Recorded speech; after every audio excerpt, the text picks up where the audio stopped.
Good afternoon, Council, and welcome to this ordinary Council meeting of 10th of January 2024.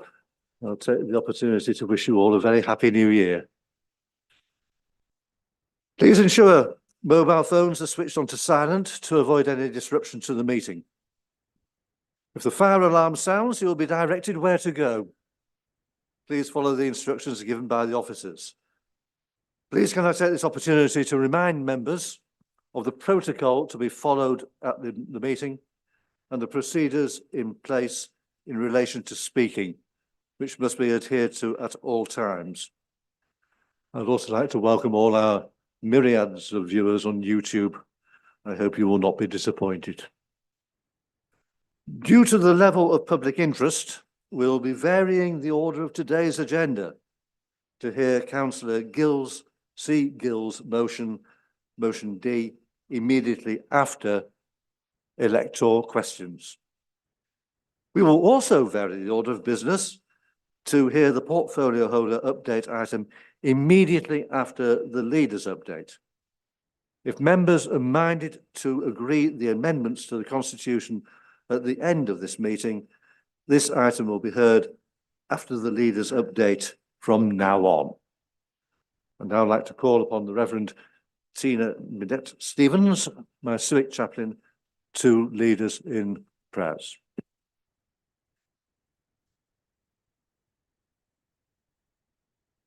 Good afternoon, everyone, and may I extend a very happy New Year wishes to you all as well. Let us pray. Lord God, we thank you for all who serve us in this community as county councillors, those gathered today for the business set before them, and those unable to be here today. May all members and officers serve with integrity, honesty, and put the needs of our communities at the forefront of all that they do. We thank you for them and for the skills and knowledge they offer in service of our communities. We thank you for the Coastal Challenge Climate Creatives Challenge and ask that many ideas will be forthcoming. We thank you for the commencement of the scheme to upgrade Heck and Pollington Lane, Pollington, and all similar works, and ask that the disruption of the work will be worthwhile for the end results.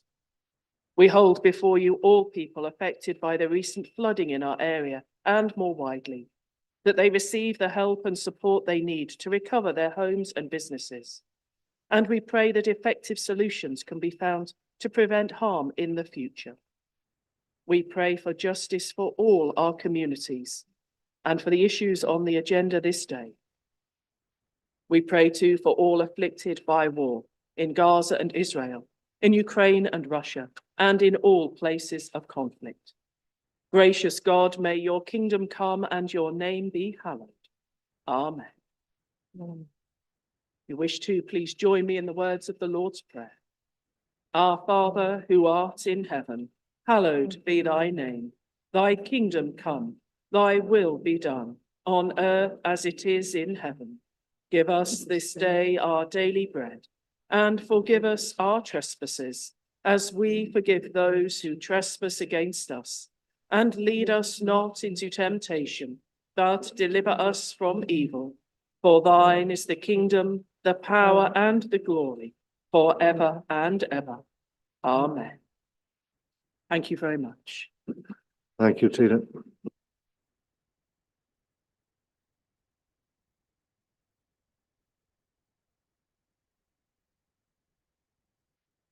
Move on to apologies. Mr. Menzies, can you confirm apologies for absence?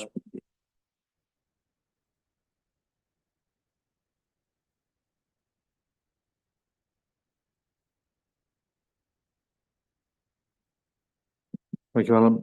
Item 1, declarations of interest. Do we have any declarations of interest? I see no hands raised. Item 2, minutes. The minutes of the meetings held on the 15th of November and the 21st of December 2023 be approved and signed as a correct record. I beg to second, Chair. Please vote using the buttons on your microphone. I think you're used to these by now. Green is for those in favour, red for those against, and blue to abstain.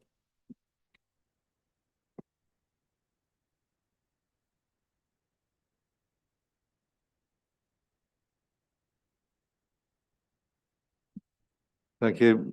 That is carried. Item 3, petitions. There are no petitions.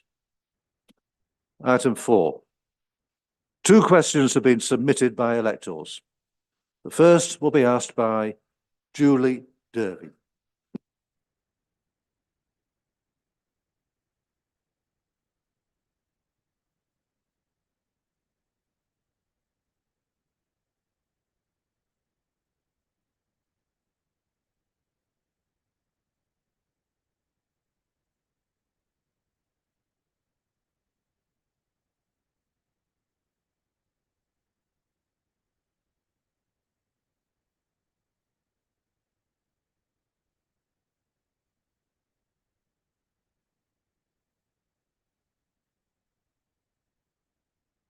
Thank you, Julie. Councillor Hammond. Thank you, Chair, and thank you for the question. I'm answering these questions as the Cabinet Member for Planning at the Council. We are well aware of the issues residents are concerned about regarding the installation of telegraph poles in parts of the East Riding, and are working with local councillors to try and support residents when and where we can. I know many of those local councillors have been working hard to lobby the companies involved and the government, including local MPs, to address residents' concerns and issues. Generally, the rollout of new broadband infrastructure in the East Riding has been part of a welcome national initiative to improve connectivity across the county. However, it's clear that in localised areas, the way that rollout has been implemented has and is causing difficulties for local residents. The council has a limited input from both a planning authority and highway authority perspective on the installation of new poles, and has been working with providers within the powers available to us through the relevant legislation.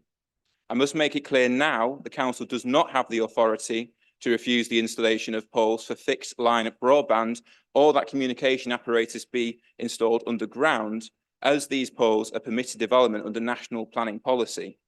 So we cannot stop the erection of poles on planning grounds. To clarify, utility operators such as MS3 and Connexing are regulated by Ofcom and not the council as a highway or planning authority. The council has not issued a licence for them to operate.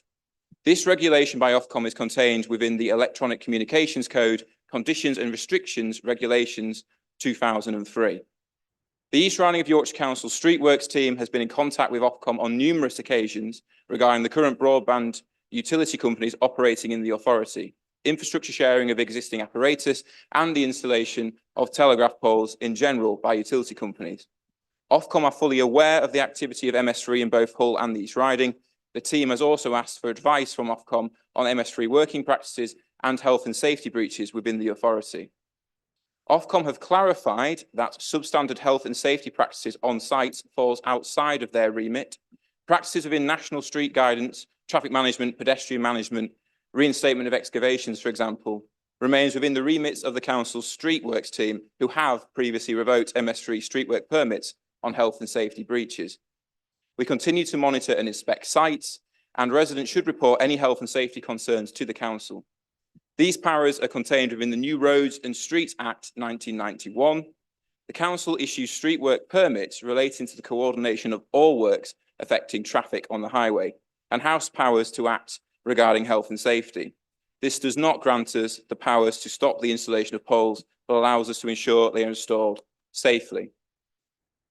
The legislation surrounding the installation of electronic communication apparatus requires such apparatus to be, I quote, shared where practicable. This would indicate that there needs to be a reason in the circumstances as to why sharing cannot occur. Operators are required to notify the local planning authority of their intention to install electronic communication apparatus.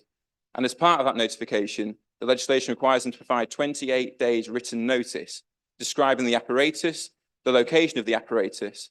And as part of that notification process, the council has advised code operators that they should also provide a supporting statement explaining why sharing is not practicable in this case. I hope that explains the role of the council and the limited powers we have to try and influence the installation of poles. I have to make it clear again that we do not have the power to stop the installation of poles for fixed line broadband or require that the apparatus be underground, as these poles are permitted development under national planning policy and therefore do not require planning permission. Thank you, Chair.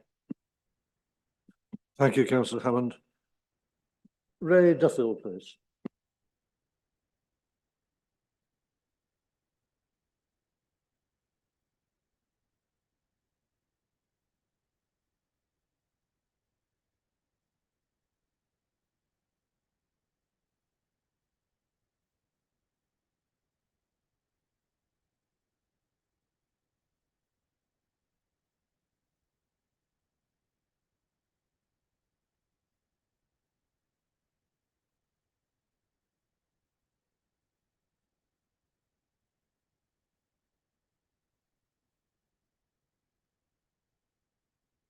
Thank you, Mr. Duffield.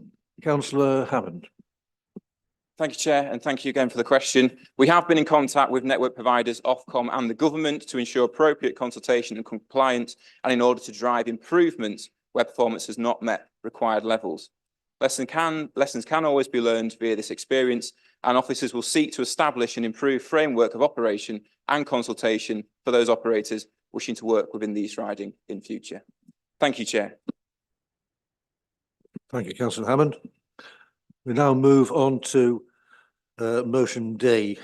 Mover of the original motion has 10 minutes and the seconder and speakers have 5 minutes. To move, Councillor C. Gill. Thank you, Chair. I move that this council, having not yet received a reply from the government to a letter sent as a result of its motion on the matter from July 2023, write to Ofcom, calling on it to launch an emergency market review in the whole telecoms area ahead of the next schedule review, which is in 2026. Due to the expansion of more telegraph poles being installed in areas across Hull Telecoms area, already served by an existing gigabit capable duct and pole network. A market review combined with a pause in build should consider: 1, imposing a duty on telecoms companies to demonstrate reasonable efforts have been made to reach an agreement which existing providers for access to infrastructure. 2, compel existing providers to publish pricing for access to its infrastructure. 3, in the event that no agreement is reached, oblige companies to pursue a formal dispute via Ofcom prior to installing further infrastructure on its own. 4, and to reiterate, stop, I said stop, any such installations until a market review has been conducted. Thank you, Councillor Gill. Thank you, Chairman.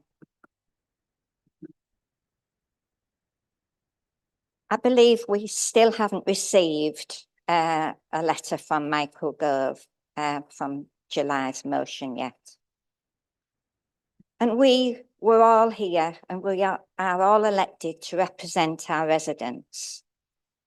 We go through the process of consulting with our residents on many, many issues.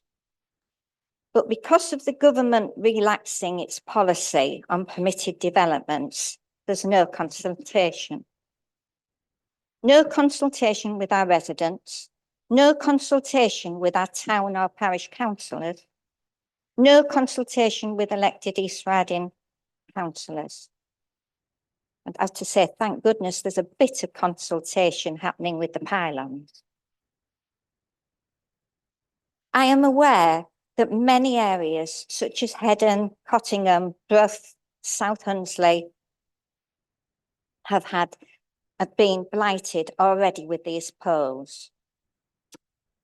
We recently did a survey on our estate, and the survey actually said that we wasn't going to move house in the near future, and it also said that we didn't want any poles.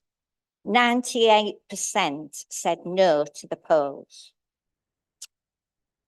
We organised a meeting with MS3 director, along with some local residents, expressing that there would be no take-up, so it would be a waste of their time and money. But this still went ahead, putting the cart before the horse, as my mum would say. These alternates can blight our towns and parishes, make it difficult for residents in so many ways, and just get away with it. It's also so ironic that the guidelines of the East Riding say reduce street furniture. Officers and councillors have had so many complaints on this issue, which is not needed and not wanted. It also frustrates me and many others, many volunteers that work hard in our area, making the place look pretty with our planter displays. We get permission to put those planters in, and we've had gold awards for this. Yet these cowboys just put a pole right in front of them. They are a blot on our landscape. And I am so aware that some residents in our area are also suffering mental health issues over the problem of a pole being put right in front of their windows. Consultation should have taken place. It did with the pylons. Now I ask members to stop all this work and support my motion until the market review is brought forward. Thank you. Thank you, Councillor Gill. Second, Councillor Redshaw. Thank you, Chair. It's clear that the only bodies able to exert any influence on the situation are the government and Ofcom, and both have failed miserably in their duties. Government legislation has proven unfit for purpose, failing to keep pace with advances in technology, mainly due to the fact that it's only in the last 5 years that it's been possible to string fibre optics from telegraph pole to telegraph pole, which was something not possible with copper wiring. Government has also ignored the concerns of this council, and we've also recently discovered that by deregulation, they quietly and specifically removed all protections from our conservation areas. Local authorities can no longer require apparatus to be installed underground within the conservation areas, and rather than having 56 days to raise any concerns, this was reduced to a standard 28 days. This is a quite disgraceful state of affairs. The only advice from government actually dates back to April 2023, the last time we really had any effective communication from them, indicating that this council has the right to impose conditions on these operators, but also advising that the operators are not obliged to comply. It's ridiculous. For their part, Ofcom conducted a market review of the whole telecoms area in 2021, but failed to upgrade and update their regulations to bring the area into line with the rest of the country. Given that the next review is only due in 2026, this motion calls on Ofcom to conduct an emergency review. They need to impose a duty on Connexin and MS3 to demonstrate reasonable efforts have been made to reach agreement with CAECOM to share infrastructure, and then for Ofcom for them to raise a formal dispute if no agreement is forthcoming. To be fair to Ofcom, I pointed out to them in September how Mr. Tim Shaw, CEO of CAECOM, was actually misrepresenting CAECOM's obligations under the significant market power regulations. And they were, and I quote Ofcom in their reply, surprised that Mr. Shaw would choose to represent CAECOM's obligations in this way, given the resources available to CAECOM to understand the regulations that apply. Then again, as the dominant supplier, CAECOM clearly has the incentive to delay or prevent its competitors from gaining such access. As a result, Ofcom reiterated to both KCOM and its competitors that they do now expect KCOM on one hand and MS3 and Connects on the other to attempt to agree relevant commercial and process details. Why it's taken Ofcom so long to make these pronouncements is actually beyond me. Connexin subsequently lodged an application requesting access to KCOM infrastructure in October, with talks resulting in a resubmission in December the 21st. If no resolution is reached by the end of January, I fully expect Connexin to finally raise a formal dispute with Ofcom. And to my best knowledge, however, MS3 are yet to make any such applications. However, the fact remains that build is still going on at pace. No disputes have yet been raised, and there is no timeline for any form of resolution. This motion calls on Ofcom to formally impose specific duties on all parties, to suspend build until we have some resolution, to have KCOM publish their pricing, to ensure full transparency, as Openreach do in the rest of the country, and in the event of a dispute, have Ofcom mediate, and if necessary, impose remedies, including that of forcing KCOM to provide access to poles and ducts. I ask Council to support this motion. Thank you, Councillor Redshaw. Councillor Meredith. Thank you, Mr. Chairman. And if I may, through you, wish everybody here, first of all, a happy new year. So I'll start by stating that I've said for a very long time now that broadband is an essential infrastructure in the same way that water, gas, electric and sewage are. In my mind, you cannot be a first world country without access to a high quality internet provision. But if a job is worth doing, it is worth doing correctly. Back in July, this chamber unanimously supported my call to ask for permitted developments to be revoked and for planning permission to be required so that consultation, control and the ability to refuse polls would be within the gift of this council, something that is not currently the case, as alluded to by Councillor Hammond earlier. Now, this issue has caused a lot of concern for all of our communities, and I have no doubt that it's filled each and every one of our inboxes. Councillors Gill and Redshaw have described the issues and the motivation behind the motion before us today. Others here, like Councillor Hammond, will be providing further detail, and I see there's a list of speakers behind me already, that I'm sure will be informative and evidence-based, and which I expect will illustrate why we should support the motion as it is before us. As a result, you'll be pleased to hear that I won't be speaking for long or offer words that will only echo what's been said or echo what I'm sure is still to come. But there is one thing, Mr. Chairman, that I would like to add. And actually, Councillor Gill quoted her mother. I'm going to quote my father. He used to say to me that opportunities come at us like a pinhead and they leave like the back of a bus. Now, with this in mind, I would ask that we do all support the motion, but I'd also ask that you support the addition of a fifth point to the four listed as printed. I've informed Councillors Gill and Councillor Gill and Councillor Redshaw, as well as Democratic Services, of my intention. And so with the Chairman's blessing, I would ask that you all support the addition of the following fifth point, please. And that is an assessment of the current legislation to determine if the intentions and ambitions are being met, as well as if and how practices could be changed or improved. I ask this because it is what a responsible public body should be doing. This council has 5 scrutiny committees, all of which do good work that has been nationally recognised and even commended. As described by Councillor Hammond earlier, this council is not an authority able to implement restrictions or requirements, nor is the East Riding the arbitrator of disputes. But we can raise concerns, we can call for action, we can seek change, we can advocate for our residents, and we can be the people that they have put us in a position to speak on their behalf. So the motion before us seeks to do this, and so I will be supporting it, as I hope all of you here will too. And I ask that you also do please support my call to add to the list of requested actions that proper scrutiny of the legislation be undertaken, and that all possible changes and improvements be assessed and be implemented by Ofcom, because the fact of the matter is, as highlighted by Councillor Redshaw, this is not something I believe that providers will want to be doing. This is something that is in the interests of our residents, and so it is something that we should be asking to be done on their behalf. Thank you. Thank you, Councillor Meredith. It's rare that we have an amendment from the floor. In order to accept this, we need to acknowledge that we have the support of both Councillor Gill and Councillor Redshaw. Do we have that support?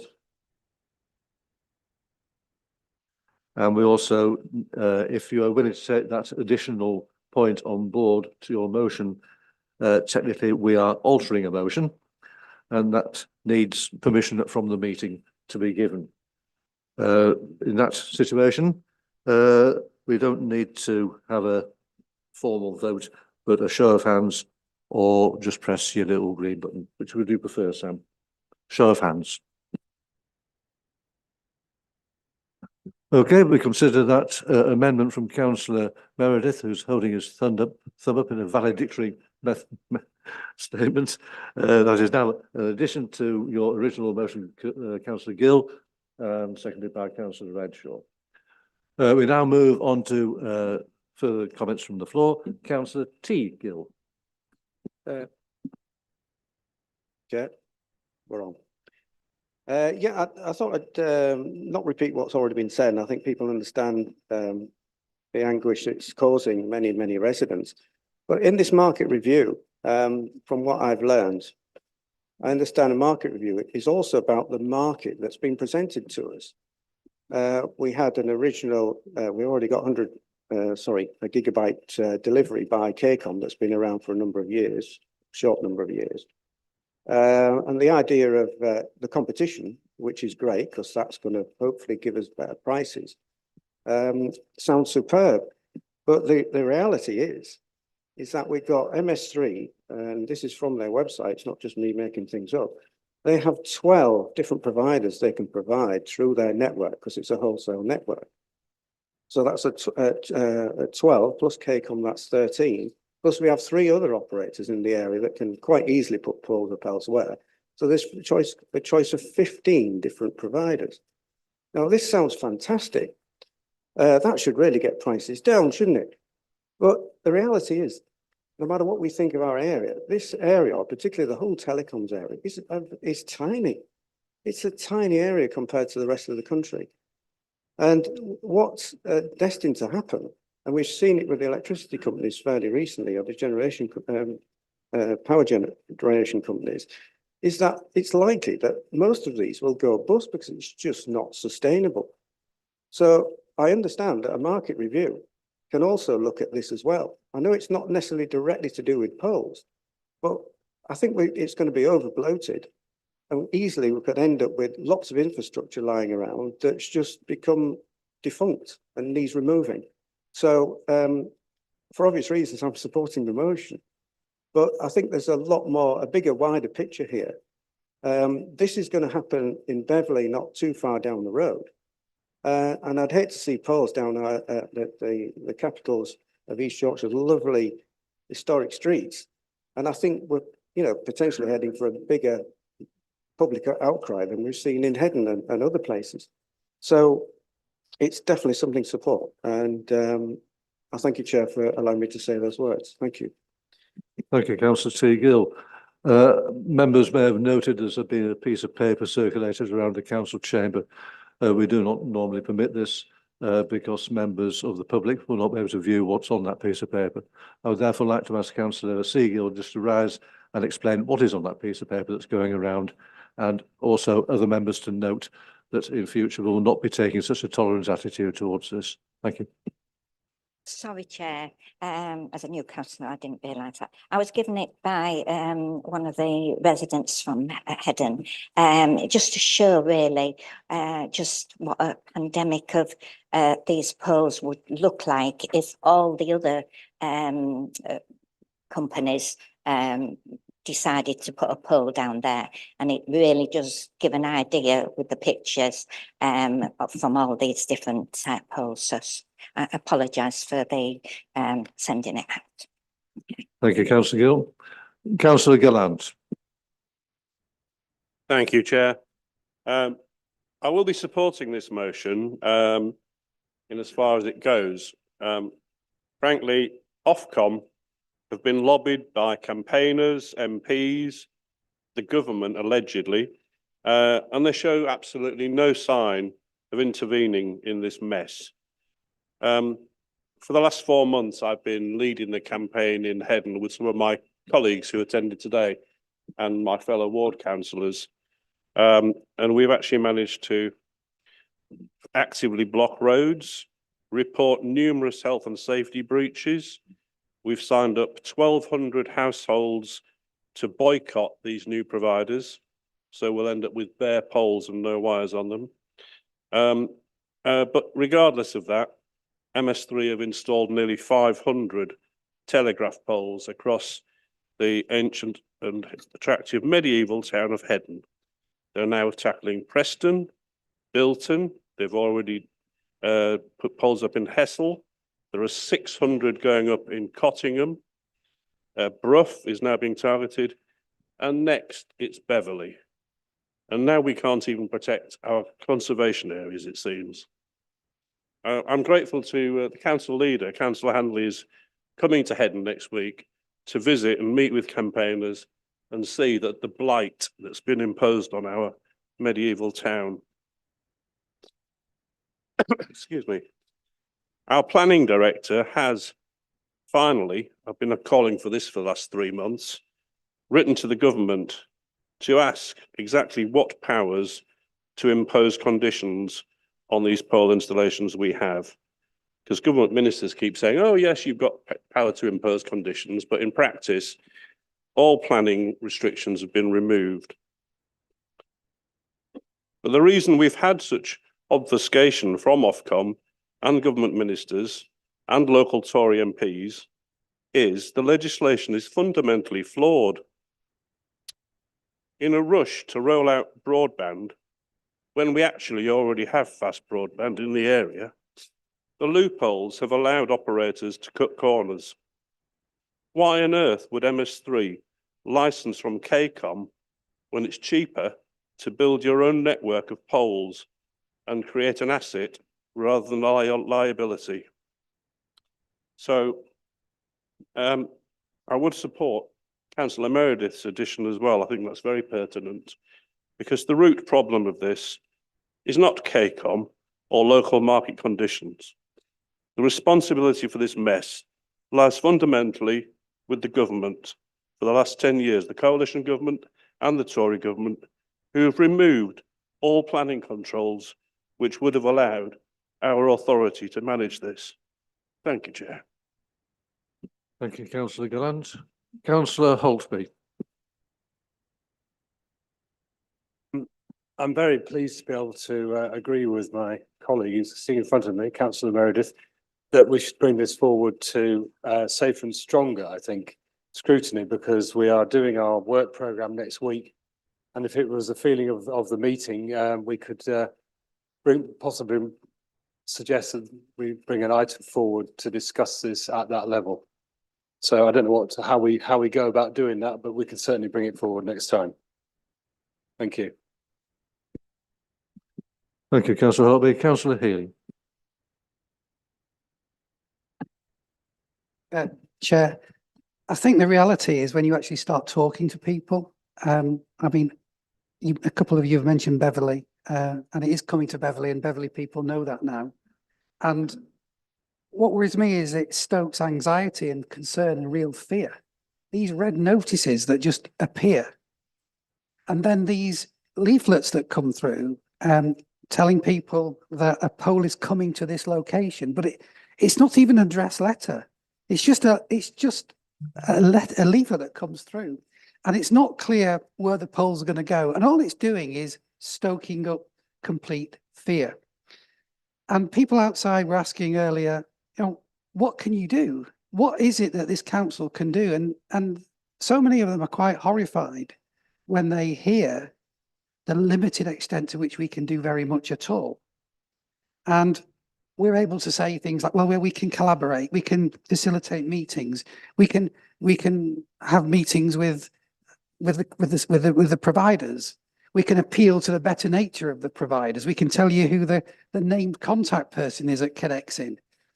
I mean, Connexin don't even have a named contact person in their literature, but there is a community engagement officer who is a person who has a name, and I've been able to share that with people, and that's getting a little bit more traction. But it seems appalling that these things are actually happening and that we can't really do an awful lot. Ward councillors in Beverley are having a meeting with Connexin and the Graham Stewart this Friday, but I know that colleagues over there have had these meetings anyway. What good is it going to do? And I do concur that the issues here relate to, first of all, government for allowing these permitted development rights to happen, to blight our landscapes, to blight our communities in this way. Surely something can be done about that. And I'll be saying to the MP, come on, that's your department. Talk to ministers. This is what your residents want to hear from you. They want to hear from you about how you're going to do that. And this stuff around sharing of infrastructure, people don't get that either. But it seems that Ofcom are either unable or unwilling to intervene in this area. Somebody, one of the colleagues over there just said, it's a very small area. And it's as if, well, you know, this is a strange thing that goes on in this 01482 area in Beverley and Hull. It's had that for years and years. Let them get on with it. Their writs should run here as well. They can regulate open reach elsewhere. Why are they not regulating here as well? These are all pertinent questions. So I support the sentiment behind the motion because it's got some requirements in there which would be fantastic if they listen to it, imposing a duty on these companies to make agreements with each other, to compel providers to publish pricing, and to oblige companies to pursue a formal dispute. All of that's great, but our frustration is it's yet something else that isn't going to be listened to. But we don't try these things, we never get there. So thank you to Councillor Klingel for bringing this. It focuses it, and I think we've seen today from the questions that have been asked by the electors and the people outside that this is probably the biggest issue that this council is going to get questions on, and councillors are going to have to deal with over the coming months. Thank you, Chairman. Thank you, Councillor Healy. Councillor S. McMaster. Thank you, Chair. As a member of South East Holderness, my ward neighbours both South West and Mid Holderness, both blighted by this cheap infrastructure. And I fully support the hard work that the ward councillors in those wards and the residents have put to their campaign in these wards. I mean, as Councillor Gallant has mentioned, these wards include some very beautifully historic areas. So it is a shame that a permitted development should override that. So I fully support this motion and encourage members assembled here today to do the same. Thank you. Thank you, Councillor McMaster. Councillor Hammond. Thank you, Chair. I just want to make a point of clarification on something that's been said in the chamber. It was not the coalition government or the Conservative government since who removed planning permission for telegraph poles. It was actually the Labour government in 2003 under the Electric Communication Code condition regulations. So let's stop playing politics and just stick to the facts and help residents try and sort out this major issue. Thank you, Councillor Hammond. I regret, Councillor Teagill, you're not allowed to speak again in the same debate. Councillor Dennis. Thank you, Chairman. This proposal will severely impact on my ward and its residents. I agree fully with everything that's been said so far and will support the motion. I actually held a meeting with the MS3 company in approximately August 1922 and was advised categorically that there would be no poles. Everything was to go to existing underground facilities. The PA of the chairman of KC, who I know very well, has confirmed to me that there has been no contact from MS3 at any stage. They are obviously intent on choosing the cheapest option and imposing these ugly telegraph poles on the residents of the area. Thank you. Thank you, Councillor Dennis. There being no further speakers, I'd like to call upon Councillor Seagill to close the debate.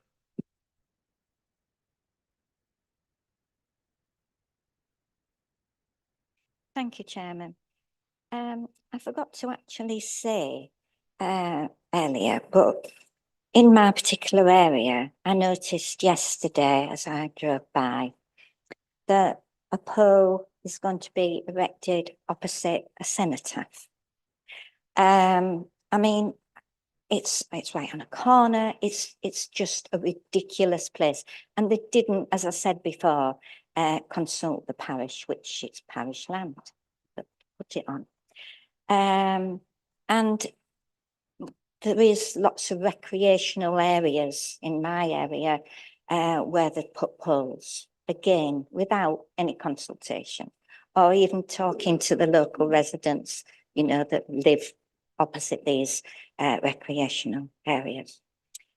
So I would just like you've said, a lot of you've said that you're going to support the motion to council today. I hear about the stronger and safer meeting that is going to next week's meeting. I'll be there if that's okay with you all. And I just hope that you will all support the motion. Thank you, Chairman. Thank you, Councillor Gill. I will now take the vote. All those in favour of the motion, please press your green button. Those against, please press red and blue for those who abstain.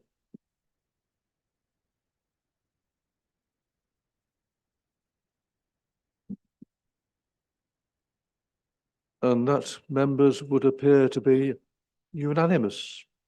Thank you very much, and thank you very much for an interesting debate. Thank you, Councillor Gill, for bringing it forward. If you wish to speak to the chairman,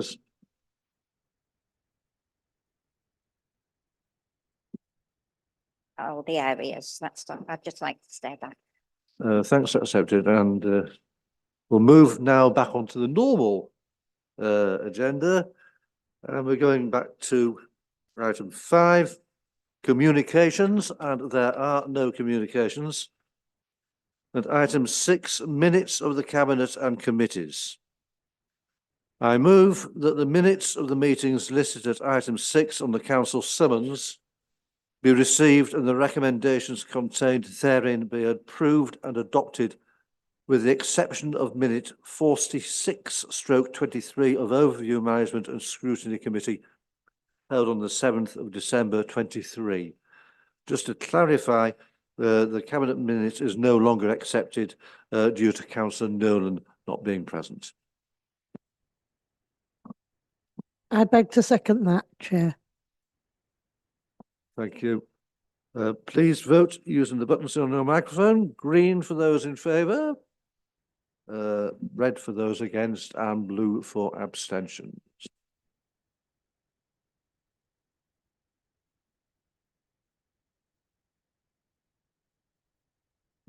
Thank you. That is carried. Move on to accepted minute. Overview Management and Scrutiny Committee, minute 46/23 devolution deal. To move, Councillor Lee. Thank you, Chair. I move that the accepted minute be received.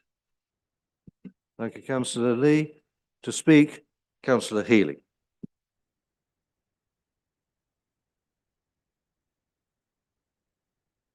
Thank you, Chair. So we're here to talk about devolution.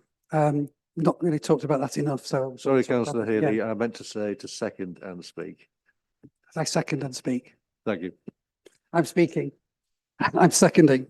So why am I talking about it again? We voted for this consultation on the 21st of December. It's really important that what I wanted to do is to protect the integrity of this consultation. We've sent it to consultation, and I think it's really important that we can really rely on what comes back as being what people really, really believe. And we're just a little bit concerned about the language in the communications and the difference in language between what's coming out of the Hull local authority and the East Riding. I think we need to be really clear that this is a balanced consultation and that we're not trying to lead people to a particular conclusion. That's really where it's coming from. So the statement on the Hull City Council website, which explains this from the leader, says, and I'm quoting, "We've agreed as a council to proceed with a devolution deal for this region, but it can only proceed if the public support it. And so it's really important that the public here know what's on offer. And we want to hear from you as to whether you think this is right for the region. But it has to be proposals that work and are seen to work by the public of Hull and East Yorkshire. That's why we need to know whether the public here actually supports what's on offer. Please can I urge everyone to get involved, look at the details about what's on offer and reply to the consultation. We really want to hear from you.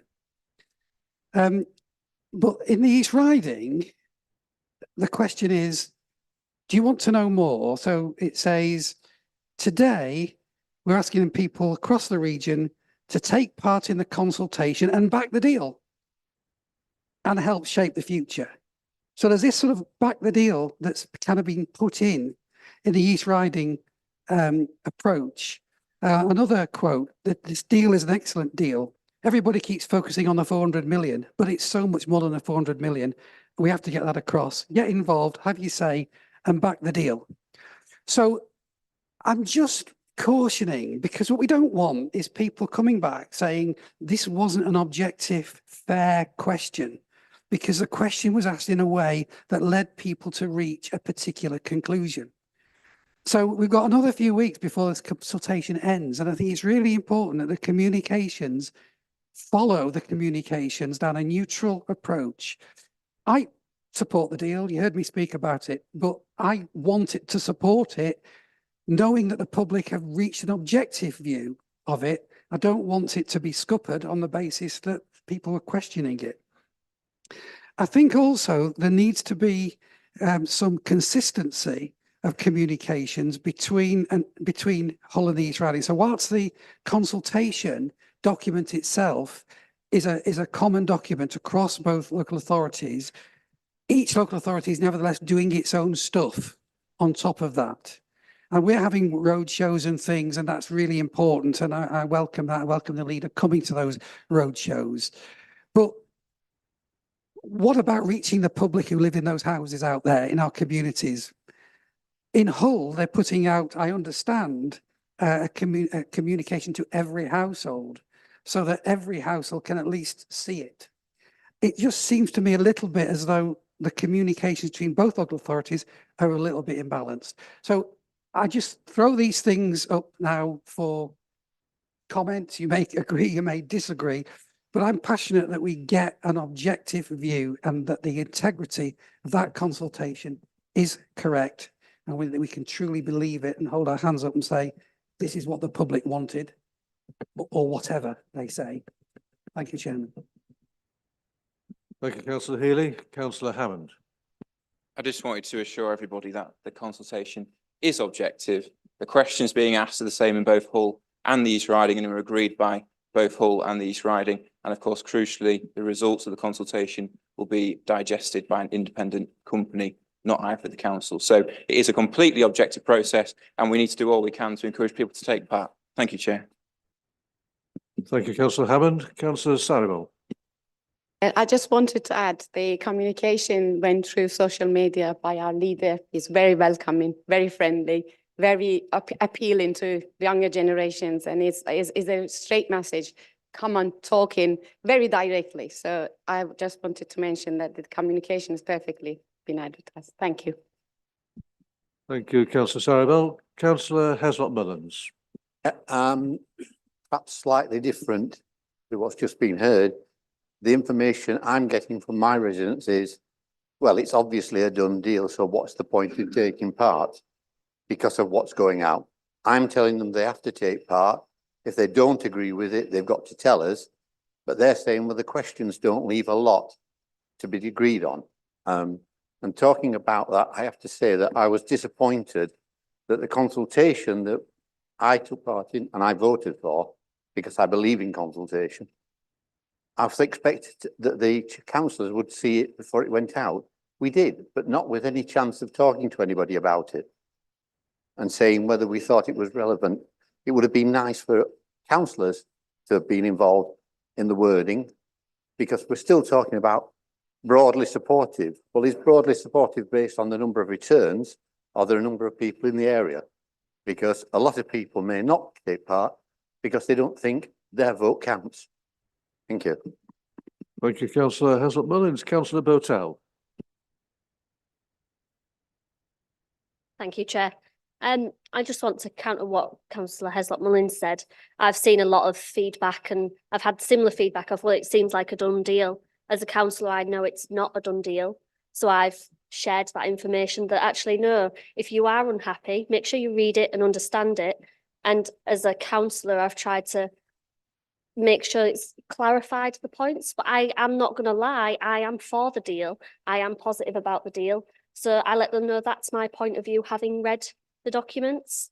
And I don't think as councillors that's incorrect to do. I think if we have an opinion based on what we've read and the information we've had, we are allowed to be positive about it, just as the council is allowed to be positive about it, to encourage those to take part. I do feel like those who are not positive about it, they are obviously still welcome to, and it might even push them to reply, if I'm honest. They might say, well, it seems a done deal. I'll make sure they know I'm not happy about it. And actually, we don't know. The consultation itself is third party. So when you go on and click through, the questions are deemed fair by a third party. I think it's very difficult as councillors, especially if we are slightly biased in the positive or negative. We wouldn't pick the same fair questions for a consultation. So we can't really be included in the actual questions, but it is up to us how we share that with the population. And I'm happy it's gone out as a positive message because a lot of people might not read it. I have read it. I do think it's a good deal. So I'm obviously positive in sharing that. Doesn't mean I'm discouraging anybody from putting their point of view forward. Thank you. Thank you, councillor Botel. It's all right with you, councillor Lee. I'll bring you in to close the debate. Councillor Meredith. Thank you, Mr. Chairman. And one thing I've learned from this debate is that I think I need to move to Bridlington, the Athens of the East Riding and the pinnacle of our democracy. Very well informed residents out there, because in all honesty, the thing I hear the most is, well, what's all this about then? Can you just tell me plainly, please? And so I was very glad to see the Mythbusters section attached to the consultation, because that does go through a lot of what is thought, a lot of what is known, a lot of what is unknown. And if we are to have, as Councillor Healy has said, a meaningful consultation, the information we gather back from residents needs to be informed. The opinions we hear need to be of integrity, shall we say. And so I'd like to echo the sentiments that have been said by Councillor Botel about the support for it, the need for it. But I'd also like to be a bit specific. When it comes to the use of adjectives, words are our tools and they are key. I am not as concerned about the narrative of devolution and indeed the consultation as I am the tone. There will always be cynicism. I mean, we are as Yorkshire folk not known for our optimism. We are wizened and we do like to ask questions. We do like to get the bottom line on things.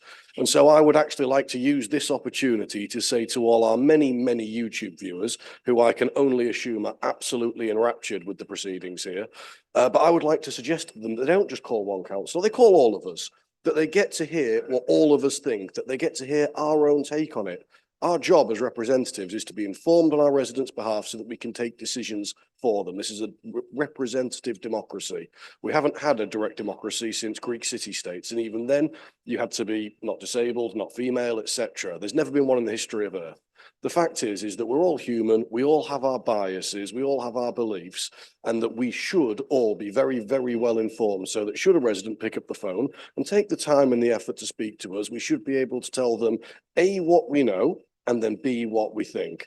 And for my part, I'll say right here and now, I think that devolution is not the best thing out there, or more accurately, it is the best thing out there. It's just not the best thing ever. And that is that it is an upgrade from the LEPs because it is accountable. And there are a million things that we've discussed before and we'll discuss again in future, I have no doubts. But I would suggest that people do look at this with a positive eye. People do explore the opportunities. And if people don't like what they see, when we do have devolution, vote for somebody else. Campaign for a phase 2 or a phase 3 or a phase 4 deal like other areas have. But please do support the principle of backing our area. And I'll finish by saying, Mr. Chairman, that you can't walk through the streets in Hull or the East Riding without hearing people ask why our part of the world always gets left behind. well, here's an opportunity to step forward and make sure that we don't get left behind. And I very much hope that we can use devolution to bring attention, bring funding, bring investment to this area. And I know the 66 colleagues sat around me here will all be doing their best to advocate for the needs of our residents and improvements in their employment opportunities, their lives, their transport provision and their well-being. And I would say that that is the narrative that we should be setting. It shouldn't be biased, it should be positive. Thank you. Okay, Councillor Meredith. Councillor Norman. Thank you, Chairman. Just very quickly, thank you, Councillor Healy, for bringing this forward, because I think it is a very valuable thing for us to be discussing. Thank you, Councillor Handley, for responding, first of all, to my concerns just before Christmas and just after Christmas. From my perspective, what the council should be doing is putting information out and not spin.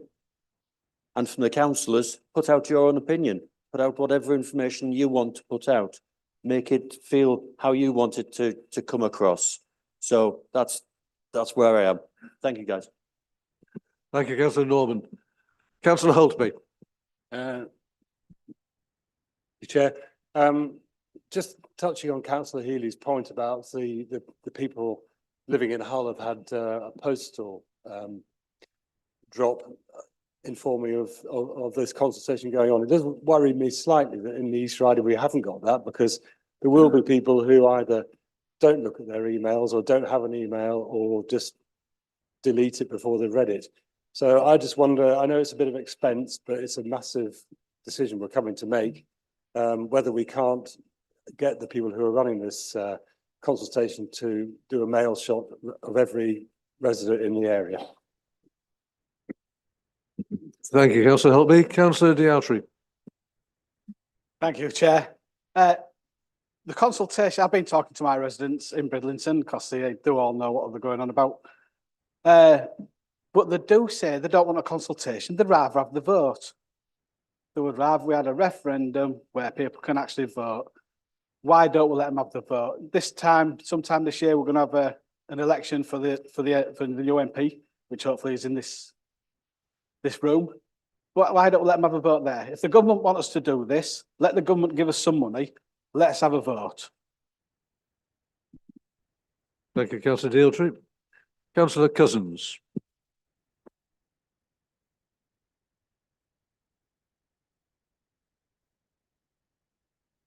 I'm not sure I would welcome another referendum, to be honest. I'm very supportive of this deal. I don't think it's the best deal ever, but it's the best deal we've got, and it's good for the area. I'm less bothered about the positive spin. I think it's quite a positive message and is well accepted by particularly the younger generation. I am somewhat concerned that it's only available online or in going to places, and I would like to see a postal issue to all households within East Yorkshire to make sure that everybody is aware, and then it is down to us to sell this to our residents. Thank you. Thank you, Councillor Cousins. I'll now call upon Councillor Lee to close the debate. Thank you, Chair. Well, I welcome the accepted minute to a point where at least we can explain and ensure that the processes are actually going to be fair. But it should be known to all, I think, in this chamber that the process that we've embarked upon is enshrined within the legislation of the mayoral deal as such, in terms of actually the way that it goes about. And as my colleague Councillor Hammond has already said, the assessment of that response is actually being conducted by an independent group that's been tasked with that particular process. So while I welcome this, I think this is already voted for. Councillor Diartry mentioned about wanting to relook at the whole thing and go for a referendum. That is not what this council decided, obviously, at the last council meeting. So the opportunities are there. This is not the time to go into the whys and wherefores about the actual process, other than the fact or the merits of the process. But it really is important that we get behind this. Information and the assessment of that information is key to a good process, and all our residents have that access to that information. So I just want to take this opportunity to ask every single resident through YouTube, if they're all watching on this afternoon, to look at the details of the offer and make your own judgment, of course. But this is a very important process. It's probably the most important event, if it does happen, that's happened in the history of this local authority since it's been started in 1996. And it's really important that we grasp this opportunity with all hands. Information, as I said, is key. So I would just like to close the debate and implore all of our residents to look at the detail and give their view so that we can get a really good backing, I hope, to this deal. Thank you. Thank you very much, Councillor Lee. I will now take the vote. Please vote using the buttons on your microphone. Green for those in favour, red for those against, and blue to abstain.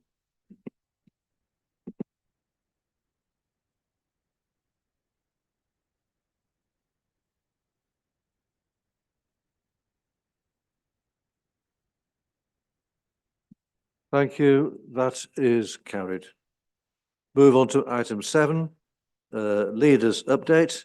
Councillor Handley, you have 10 minutes. At the conclusion of the report, 10 minutes will be allowed for questions. Thank you, Chairman. And before I start, may I also wish everybody a very happy and healthy new year. I have got a few updates for you that I would like to share. So the first one is on flooding. And as everyone knows, we've had flooding across this county just recently, right now actually. And I would like to take this opportunity to thank all our officers and the fire service for dealing with this issue. Over the years, this council has invested heavily in flood alleviation schemes, which have protected many homes during this period. This is also recognised as a key issue for this area of part of our devolution deal, which, if implemented, will release funding for flood and coastal management. We are also aware of the massive impact this has had on our agricultural community, and we will continue to support this sector as much as we can. On transport, in December, Councillor West and I attended the board meeting for Transport for the North. I explained at that meeting that we in this area have one train every 2 hours direct into London. That's one train every 2 hours direct. Other than that, you have to change at Doncaster or at York or at Sheffield or somewhere else. I said we weren't happy about that. And I explained to them that in our area of rural transport, it's very, very limited, our rural transport. So we really struggle in our area. I also explained that there is a region that actually doesn't end in Leeds. It actually comes all the way over here as well. And we need things as well.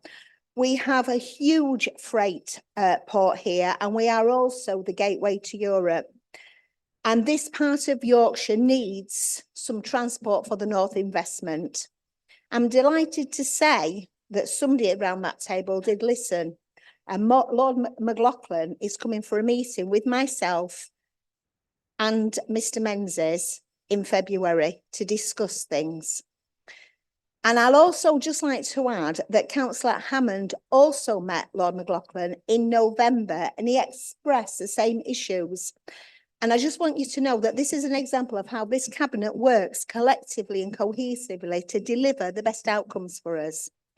I've been asked to attend to speak at the Transport for the North's conference this year, something that I'm really looking forward to.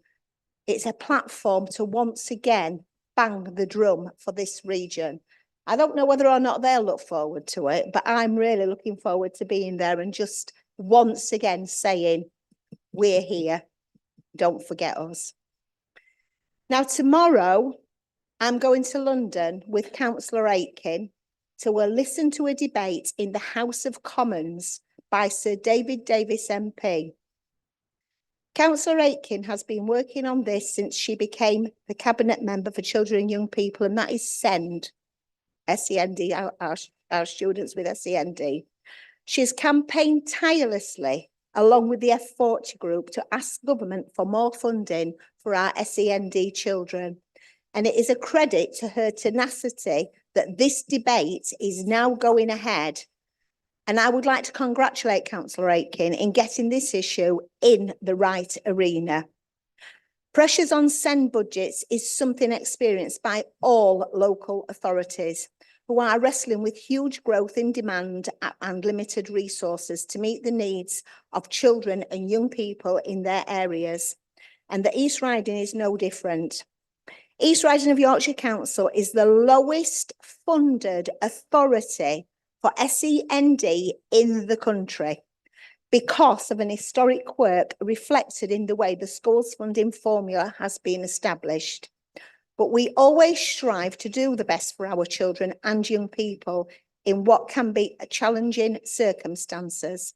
And the fact that we receive an unfair level of funding exasperates the challenges the local authority and our schools have when supporting our vulnerable children. So yet again, rest assured, both myself and Councillor Aitken will be down in Westminster tomorrow in the House of Commons. If anybody wants to tune into that debate, you will see us there. Sadly, we're not allowed to speak. We'd like to. We're not allowed to, but we have actually got the debate in the House of Commons, which is a huge, huge thing to be able to achieve. Devolution consultation. I'm sure you've all been waiting for this bit. So I didn't speak when Councillor Healy was speaking, but I can now. So yes, Councillor Norman contacted me and said he thought back the deal wasn't the right wording. We've changed that.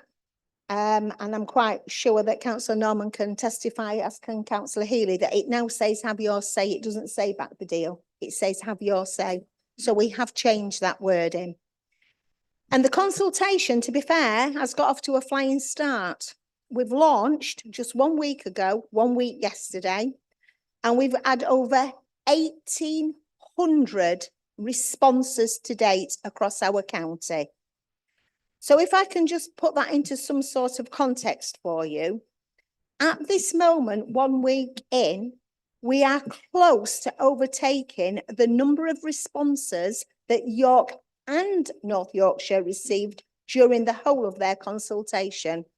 And we are well on our way to reaching levels obtained by West Yorkshire and East Midlands. Each of these areas have significantly larger populations than our own. So we really are doing exceptionally well, getting the word out, asking people to take part in this consultation. We have 19 engagement events that have been planned across the East Riding, and you can see on the map where some of them are going to be. We have got webinars. I'm visiting depots, libraries and leisure centres on this engagement. I'm going all over, and actually quite a few of them I'm doing in Hull, or on Monday I was in Hull doing an event with Councillor Ross. So we are actually doing events together as well as separately, because let's not forget, Hull is Hull and East Riding is East Riding, and we're not identical and we don't want to be identical. So some things we're doing together and some things we're doing separately, and that's how it should be, because this combined authority is not us all being one. So I'm quite happy that we're doing things a little bit different. That suits me fine. So the feedback from the residents, businesses and other stakeholders is vital in determining the next steps that this council takes. And there are 3 possible outcomes. You can submit the proposal without any amendments, because please remember, this is a consultation. So if something comes out that our residents are not happy with across Hull and East Riding, we have the ability to be able to change that. We can submit the proposal with amendments, or we don't submit the proposal. They are our 3 options. That's it. The consultation is open until February the 27th. It can be completed online. You can visit your local library for support or to complete a paper questionnaire.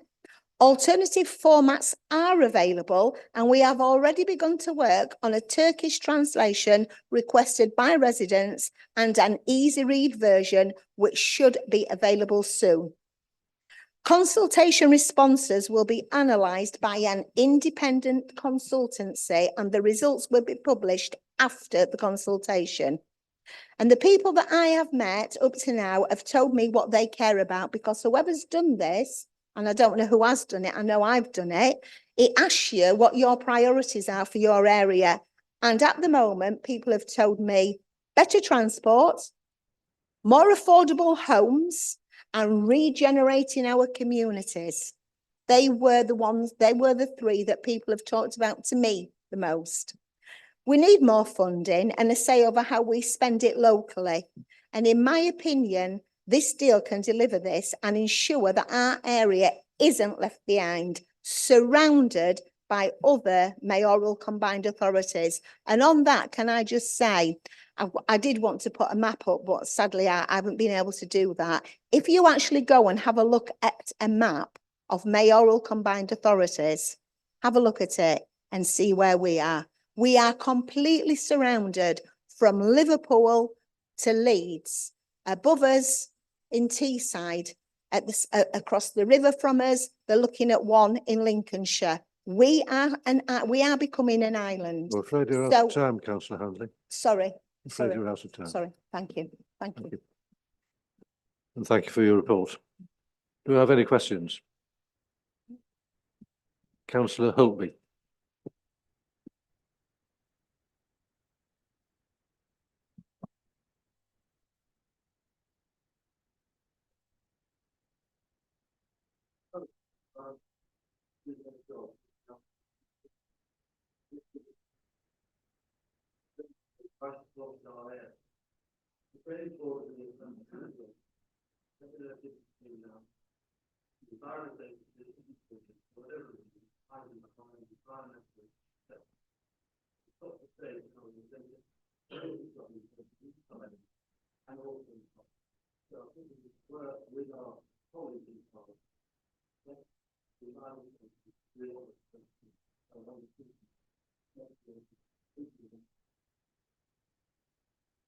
Councillor Handley. Thank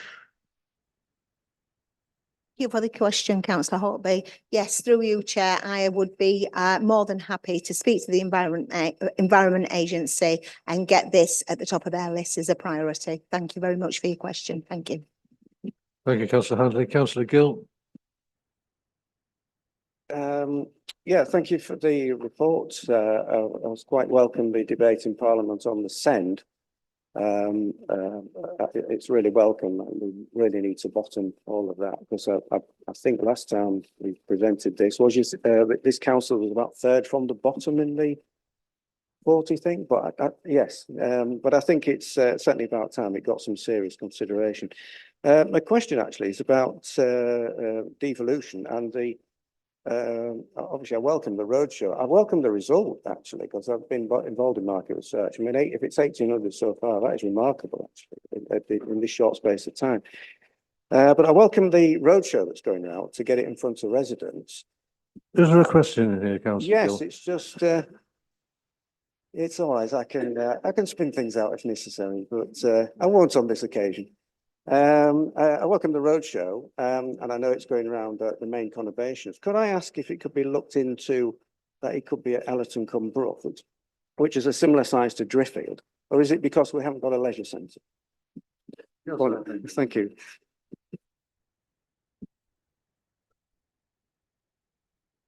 Very much for your question, Councillor Gill. Yes, we can definitely look at that. In fact, a list has been sent to all the leaders, Chair, today to give them all the dates and where we're going to be, and that will be rolled out to all councillors. If there's anything in there or something that's missing that councillors actually want, more than happy to add that to the list, more than happy. Thank you.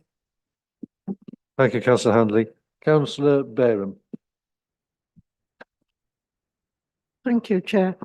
I was just wondering, in the questions, it asks about your ethnicity and all this sort of thing, and what sex you are and everything. Was that really necessary? A question, Councillor Handley. Thank you, Councillor Bayram. It's to do with the Equalities Act, I'm afraid, and most questionnaires these days do have that in, and we can then say that we have done a full and frank equality analysis. So, thank you. Thank you, Councillor Handley. Councillor Smith. Chair. Thank you for the update to the leader. There's lots of possible avenues for questions. What I'd like to understand is you said that so far the response levels have been very good and you've had lots of positive feedback. I'd like to understand how we know that if a third party is controlling the consultation. But for the record, I'm a keen supporter of the deal. Thank you, Councillor Smith. Councillor Hanley. The reason that we know is because they have to share the data to let us know where, if we do need to go back to government and change something, or people aren't happy about a certain thing. If it's actually showing that it's quite high, then we can go back to the government and say, well, people aren't happy about this, or people aren't happy about that, and we can go along as it goes along. So that is the reason why we know what the data is. They just let us know, the company lets us know, so we can be informed, really, and I can come here and inform everybody here as well. Okay, thank you. Thank you, Councillor Handley. Councillor Heslop-Mullins. Yeah, can I thank you for your conversations with Transport for the North, but can I also ask that you tell the local provider of rail transport that Beverley isn't at the top of East Riding, and they shouldn't just cut out Bridlington whenever they feel that they've got few staff. Thank you. Councillor Handley. I actually can, yes, definitely do that. And I'd like to see a lot more rail transport in the East Riding of Yorkshire, with lots more trains going, not just one every 2 hours. So thank you. Thank you for your question. Thank you, Councillor Handley. Councillor Shepherd. Thank you for your update on flooding. My question is, could we possibly have a review on our approach to flooding across the East Riding, as a number of our residents in Stamford Bridge, across in Wilberforce, also in the Cattons and Barnby Moor, are all suffering increasingly from the effects of flooding. And the response to that, although brilliant by our services, has not been as it should be. Thank you, Councillor Shepherd. Councillor Handley. Thank you very much, Councillor Shepherd. As part of the statutory duty, we're legally obliged to do that. So yes, we will look at that for you. No problem. Thank you very much. Thank you, Councillor Handley. Councillor Jefferson. Thank you. Having listened to all that's been said today, it's very interesting, and yes, I have got a question. Because he's going to ask. I didn't me, even ask you, Councillor I Jefferson. can tell. Because myself and my ward councillor, who some of you know, go out to parish councils, we are finding that although the councillors themselves seem au fait with the idea of what is actually happening and what we have agreed to, which is clearly we want to know what residents need to know. But they are saying, and when you get the numbers in, then what happens if it was, say, for instance, 52, 48? Where are they going that? And unfortunately, neither myself nor the ward councillor are able to give them a definitive even answer to that. And I wondered, do we have to do or not? Because that is one of the questions. And we are going out to our parish councils, clearly, because that's what we as councillors do, don't we? We go out and we explain to them what's going on. But you do look a little bit silly if you can't actually answer, one of the questions. And I am in favour, as I said at the previous one, just so that everyone knows. Thank you. Thank you, Councillor Jefferson. Councillor Handley. Thank you, Councillor Jefferson, and Chair, through you. I just hope with all my heart we don't get to that situation, first and foremost, can I say. But we would be looking at qualitative data rather than quantitative data. So it would be, the questions would be, it would be analysed in a way that it wouldn't actually ever be that close. So hopefully we're either all going for it, or we're all going against it, and that's how it would be, to be perfectly honest. Is that okay? Thank you, Councillor Handley. Councillor Phoenix.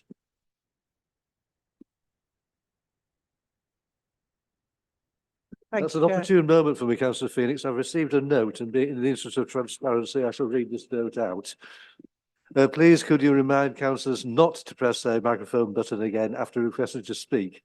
Okay. Because if you do so, it'll say you don't want to speak anymore. I'm sure I'm you don't want that. sorry.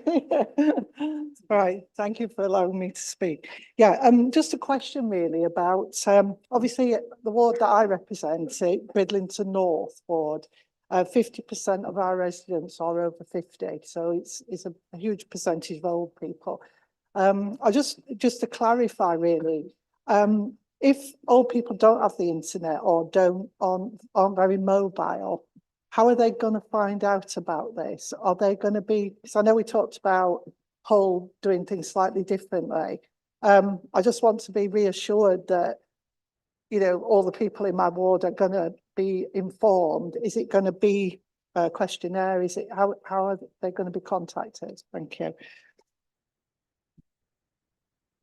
Councillor Handley. Thank you, Councillor Phoenix. So first of all, I think Bridlington Spa is one of my road shows that's coming up very, very, very quickly. So I will be in Bridlington Spa for a number of hours to be able there to speak to people for a start. We do have printed copies in the library, printed copies in our leisure centres, printed copies in our day centres. There are printed copies all around the area.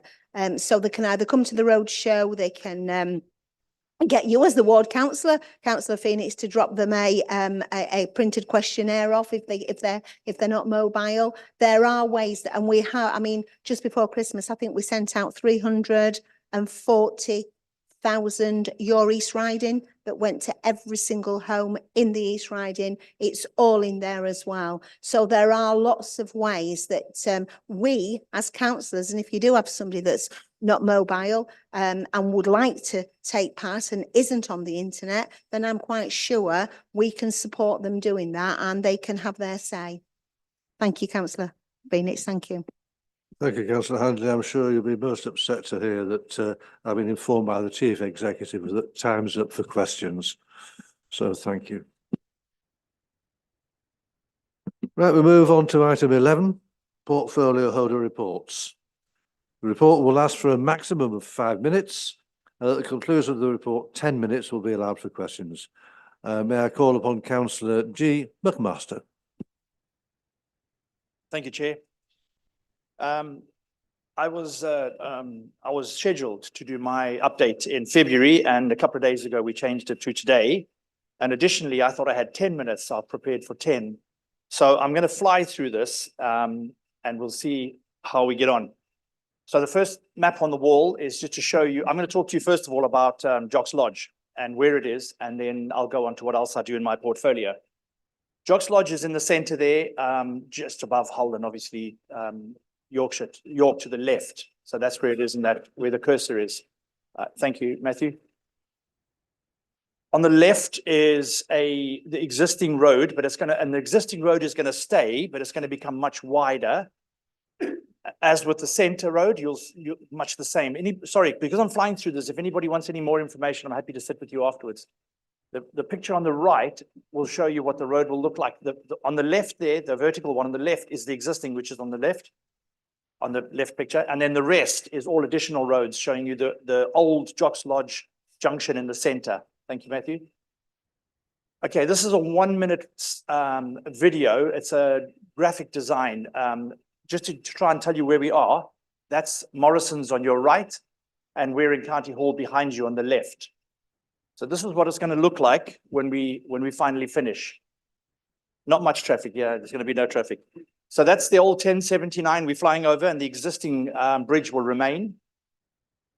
Okay, there's a new road coming up now. This to the right, by the way, is the cycle track. That's a new road, completely different. It's another road altogether. On the left-hand side will be that, you can see the cycle track down the left-hand side. That there is what it's going to look like. Everything on the right-hand side is new roads, and they go off in different directions. To the left there, you can see the old circles. No, they're not crop circles.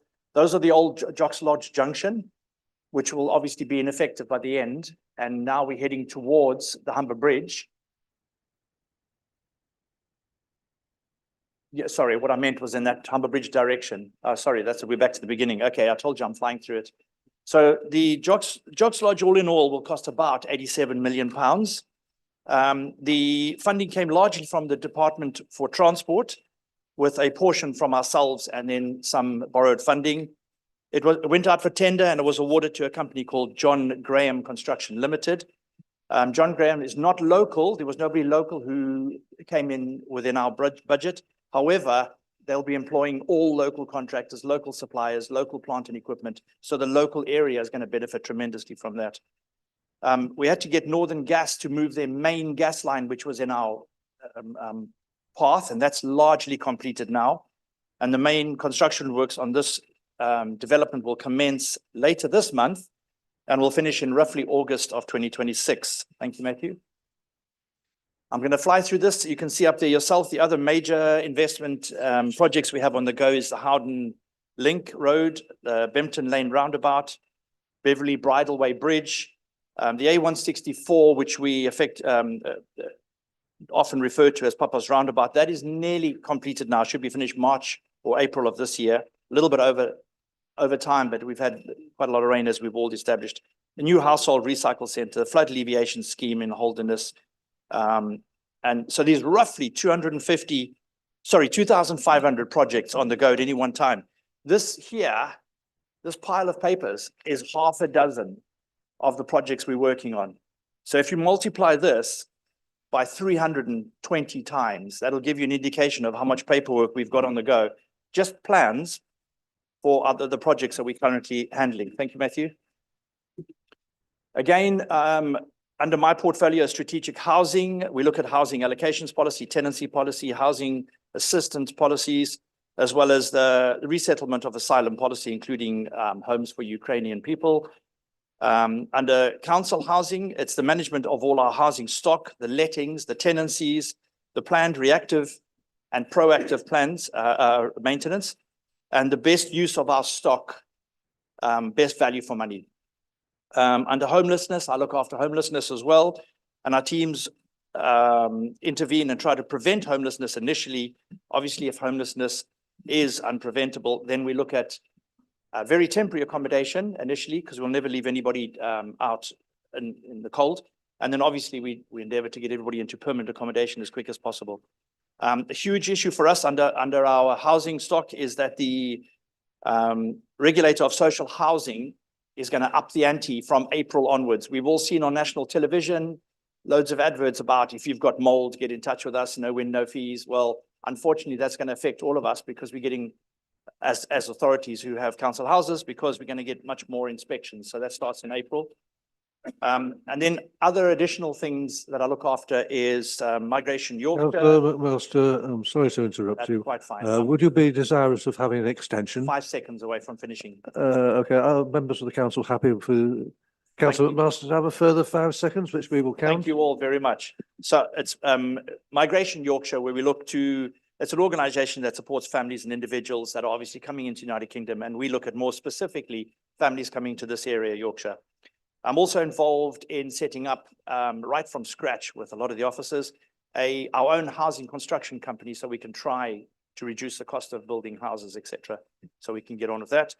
I'm involved in commercialization. So we look at projects where we can, that are not statutory, where we don't have to, as an authority, provide these projects. And we look at ways that we can try and capitalize. So just by way of an example, it's leisure centers.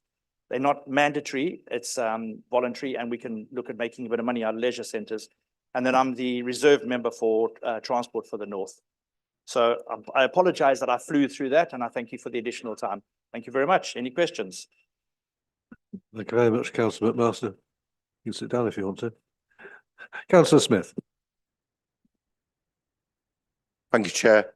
Because your presentation went very quickly, I just wanted to clarify with the Jocks Lodge project, if my eyes didn't deceive me, I left the 1079, I came up to the A164, and then if I was turning left to come in towards Beverley, I would then hit the next junction between Victoria Road and the A164 roundabout.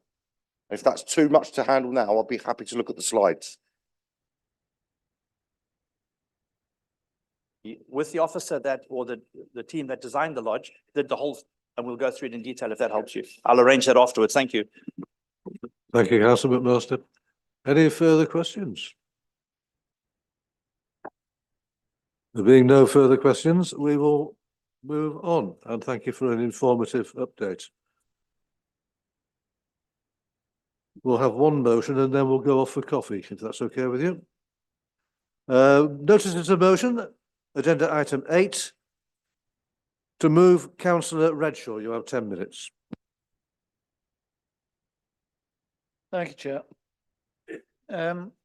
Just for the benefit of those listening on YouTube, my motion is that this council champions the right of children with special educational needs or disability, SEND, to play alongside their peers, to embed the principle of inclusive design across all playgrounds across East Riding when considering any new playground builds or refurbishments, and consult with parents and carers of SEND children to better inform design through lived experience. Developing accessible play spaces, a good practical guide states that all children do not need to access play spaces in the same way, but they are fundamentally entitled to go out and play. Good design of public play spaces is needed in order to make this possible. Each child is different, and not every piece of equipment in a play space needs to be accessible to every child, but access to the social experience of play is key. Now, within East Riding, we do have some excellent examples of playgrounds that do indeed offer access to children with special educational needs and disabilities. However, there are many examples where playgrounds do not do this, and even recent upgrades do not necessarily include provision for SEND children. The playground, for example, on Northgate on Cottingham, located next to the King George V playing fields, is an example where, in fact, access has recently been made worse following refurbishments with, for example, ladder access replacing that of steps, which causes difficulty not only for SEND children, but also for the younger children in the community. There's a wide range of equipment that might easily be considered and not necessarily of any great expense, such as support swings, accessible roundabouts, and sensory panels. Scope, if I can rely on them, they launched their Let's Play Fair campaign last summer to promote the need for inclusive playgrounds. Scope found that half of families with disabled children face accessibility problems at their local playground, and 1 in 10 said their disabled child had hurt themselves due to inaccessible equipment. This has caused families to be isolated and excluded from their local community, and I was kind of prompted to go down this road by a local family in Cottingham who find themselves having to travel from Cottingham to Willoughby to access a suitable playground. So what I'm seeking to do with this motion is to address this issue to ensure that the principles of inclusive design are rooted in any new playgrounds or upgrades, and I'd ask this council to support the motion. Thank you, Chair. Thank you, Councillor Redshaw. To second, Councillor Johnson. Thank you, Chair. I wish to second this important motion because of experiences I've had with children who've been excluded from playgrounds because of their special educational needs or disabilities. As a Liberal Democrat who believes in equality and inclusion, it's the lack of diversity of equipment in playgrounds which is the cause of disappointment to those who cannot join in with their peers. Seeing children enjoying play together is such a joy, as we experienced earlier with our visiting musicians. And just a little thought when deciding what equipment to provide for a playground can ensure it is a welcoming space that facilitates equal and equitable play opportunities for all children. And that's a direct quote from an academic paper by James et al. Published October 2022 in the International Journal of Environmental Research and Public Health, looking at children's use of inclusive playgrounds. The upshot of this paper is that playgrounds designed for all ages and abilities actually benefit all children, physically, socially, and cognitively, in that such playgrounds don't just include traditional play structures like slides and swings, but also sensory equipment in bright colours with musical, visual, and tactile elements. Additionally, thought should be given to lone play, play involving children and adults together, and a quiet area for overstimulated children. Functional play equipment which promote physical development for the able-bodied is important, but for wheelchair users to be able to swing or to be hoisted up to enjoy the thrill of a commando rope descent should not be denied to them. One of my daughter's best friends when she was growing up was a wheelchair user who taught her contemporaries so much about physically inclusive play. Over the years, the lack of play opportunities within playgrounds for children with more hidden disabilities has become apparent. As adults responsible to all our residents, I would ask you to support this motion to ensure we support our most vulnerable children when designing playgrounds, as well as our most able. Whether the playground is the responsibility of parish, town, or unitary authority, let's think inclusively to eradicate exclusion, at least in our playgrounds. Thank you, Councillor Johnson. Councillor Hammond. Thank you, Chair. I support the principle of this motion. I've always agreed with Councillor Jefferson, who's raised it many times at Cabinet over the last few months. I think, as Councillor Johnson hinted at the end, an important point to point out is that I suspect, although I don't have the figures to hand, the vast majority of playgrounds across the East Riding are probably not actually owned and maintained by this council, but are in fact owned and maintained by parish and town councils, or even some voluntary and community groups in my ward also run play areas.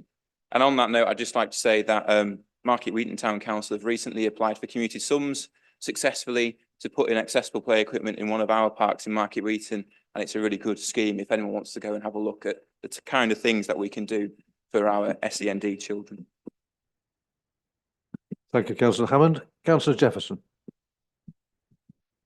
Well, I'm delighted to support this motion, bearing in mind I have, as I'm sure you are aware, if you've been coming to each of the council meetings, I've brought it up at Cabinet and at full council to try and find money from this council at the time of the 106 agreement with developers. It's a very difficult job, and I have been at it 5 months, just so you know. I have been working with Scope. We are moving forward. There is a lot of work that is already happening, and I'm very pleased that I was the instigator of it. And in a way, this was a little bit of a surprise to see this coming forward.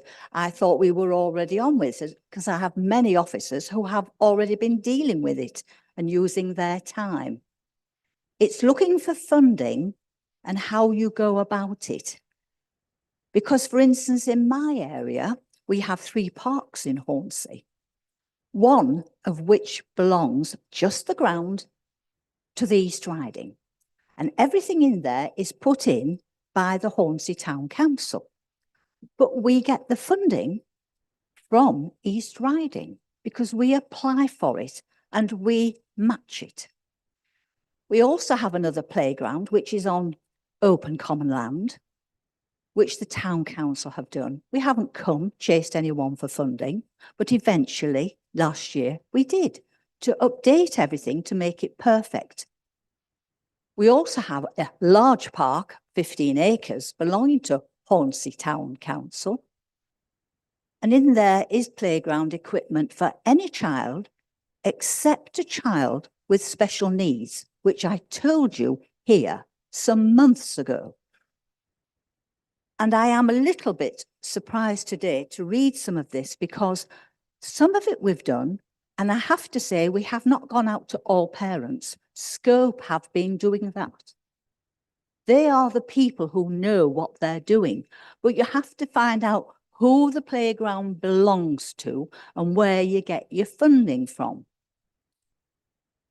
I've now said twice I'm going to support this, and I am, because I don't want anything to stop anything that this council can do to make access for all. But if you all remember, I told you I saw the child in the park with mum, and the actual little boy and girl that was with that child in a wheelchair could go and play, but the one in the wheelchair couldn't. And that was terrible for that mum. And that's why I brought it here. And I have been working very hard on it. So yes, I'll support it. I'm delighted that you've put these 3 pieces into the motion. They don't actually cover everything, and I think you're going to run into problems. But that will be your problem, not mine, because I'm already working on mine. All right? Thank you very much.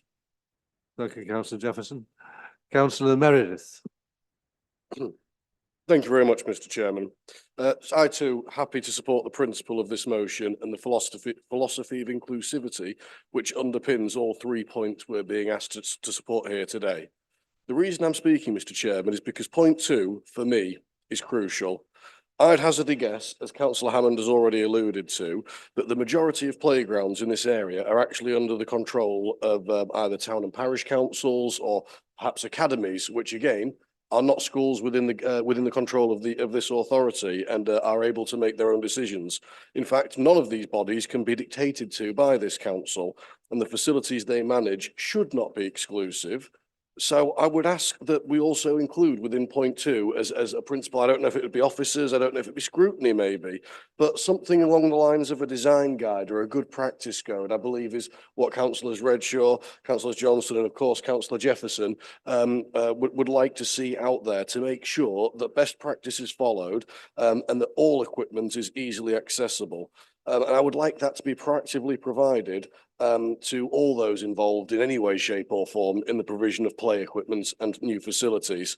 And to finish, Mr. Chairman, I would be delighted to assist Councillor Jefferson in test driving any new play equipment. And I'm sure that your expertise and my maturity will make sure that everything is absolutely top notch. Thank you. Thank you, Councillor Meredith. I look forward to seeing the photographs. Councillor Aiken. Yes, thank you very much indeed. Thank you, members. Obviously, it will be no surprise to you at all that I will be supporting this motion. But I do actually have to concur with Councillor Jefferson in that we have constantly been having this debate. To be fair to Councillor Jefferson, she has not let this one go at all, and she has been bending a lot of people's ears. But it is important to remember that the majority of our parks and open spaces are actually not managed by the local authority. That being said, I hear very clearly that maybe some sort of a framework or something that we could put out that may help to guide the choice of equipment. I will take that back and I will have a conversation with our officers, because obviously within Children's Services, we do have that opportunity of picking the brains of people that really know what the front line is like and how the right resources in the right places can actually help to actually soften the life of our children and families with SEND. So very, very happy to support the motion. I do think that there is work already ongoing and I very much agree with that. But I will take away and I'll have a conversation with our SEND teams and see if we can come up with some probably already published material that I believe will be out there. It's just probably a case of not finding it. But I will definitely pick that up. But thank you very much indeed. Thank you, Councillor Aiken. I'll call upon Councillor Redshaw to close the debate. Thank you, Chair. Just a quick comment. Clearly, I do acknowledge there's work ongoing, and I'm pleased to do that. I think what the motion seeks to do is put a more formal approach in here and ensure that we've got a consistency of approach across all playgrounds, across East Riding, and I'd ask that members support. Okay, thank you. Thank you, Councillor Redshaw. I will now take the vote. Please vote using the buttons on your microphone. Green for those in favour, red for those against, and blue for those abstentions.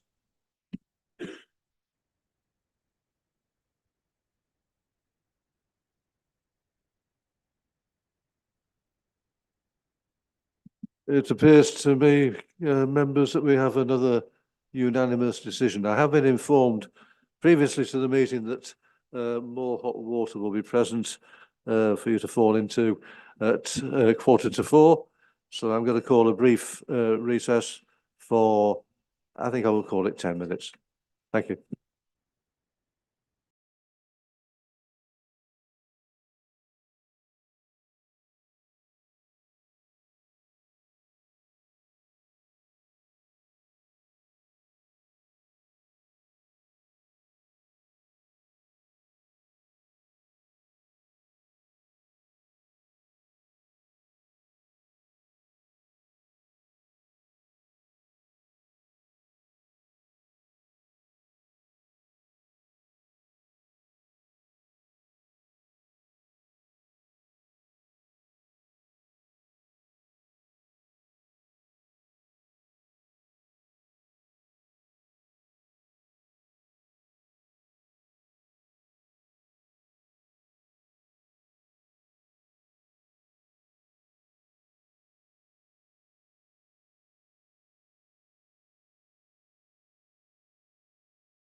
Welcome back, councillors. We have recommenced streaming. So if you'd all like to take your seats, unless you're unable to do so. We continue with our notices of motion. To move, councillor Casson. Thank you, Chair. I have brought this motion to full council today to ask for a change in that way we use commuted sums. After a conversation with Stephen Hunt and Leanne Wright on the restrictions of using section 1 and commuted sums on village halls and civic halls, I thought a small change would benefit our community halls. Generally, these buildings do not have any amenity land attached to them, so applying for funding isn't permitted. So I'm asking for a small change in policy for these buildings to be considered in the future if the parish or ward has commuted sums, and these village halls then can apply for funding for the upkeep or renovations.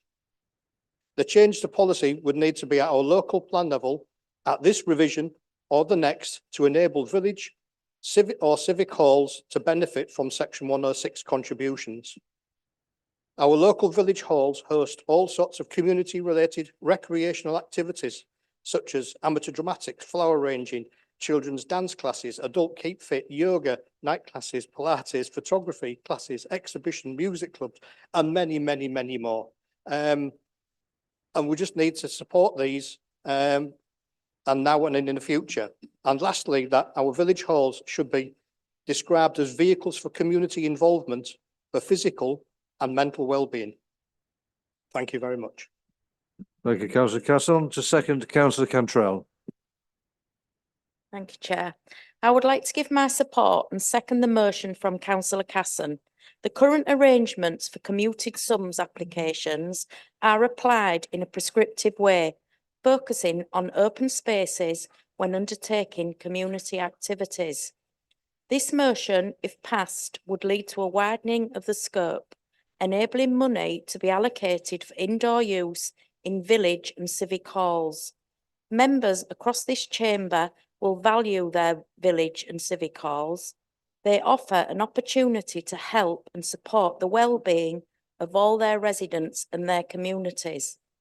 This change will enable us to go further in our ambition to make local decisions that benefit more residents, to extend our support to different groups by being more creative, leading us to more inclusive and how we can engage different parts of our community. And in doing so, acknowledging the value of indoor activity. As councillor Casson has said, we must encourage community involvement of all ages and understand the value of physical and other activities undertaken indoors as well as that of outdoor activity. Being able to support more members of the community, such as the elderly and those with disabilities, is paramount, and give them a wider choice of activities. Helping renovate and upkeep facilities that allow different activities to take place. To promote people coming together, addressing loneliness and social isolation, and making a wider section of the community feel a part of things, maintaining their health and well-being through other means of social interaction. I believe a change to the planning policy through the local plan can do this. I am pleased to be able to second this motion. Thank you, councillor Cantrell. Councillor Hammond. Thank you, Chair. I completely understand the sentiment of this motion, but I'm just slightly concerned that it's oversimplifying part of the planning system. Section 106 funds are any legal agreement we secure from a developer, and Section 106 funding is not an endless pit of money, sadly, because obviously a developer will only give us so much. And commuted sums are part of national planning policy, and therefore they have to stay being used for outdoor spaces. So any additional requests we are implementing as a council will have to come from elsewhere as part of Section 106 money, so from potentially from housing or from infrastructure. So it's more of a wider debate around how we use Section 106, I think, to get additional benefits from having new development in our area. So I'd actually like to move this straight to scrutiny so that we can have an in-depth look into this as an authority, and that the scrutiny committee can make recommendations for the next local plan review. Thank you, Chair.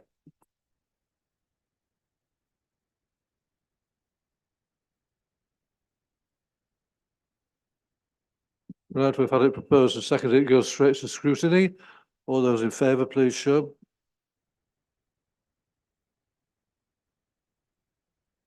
Thank you. Right, I can now call upon Councillor Casson to close the debate.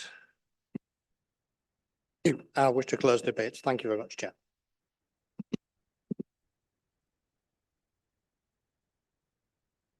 Okay, we'll move on to the next notice of motion. Now, you will note, if we can all sort of take part in this meeting. In Councillor Nolan's absence, the Constitution states that it is a matter for Council to decide by a simple majority and without discussion whether another councillor should be allowed to move his motion. If the Council votes in favour of hearing this motion, Councillor Wilcock is prepared to move it. Otherwise, it will automatically be considered withdrawn. So if you could please vote now in the usual way using the buttons on your microphones. If you're in favour of hearing this motion, vote yes. If not, vote no.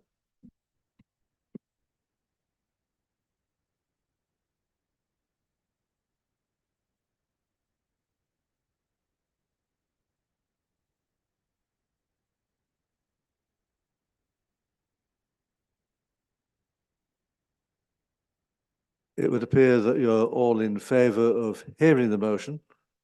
So I would like to call upon Councillor Wilcock, who has 10 minutes.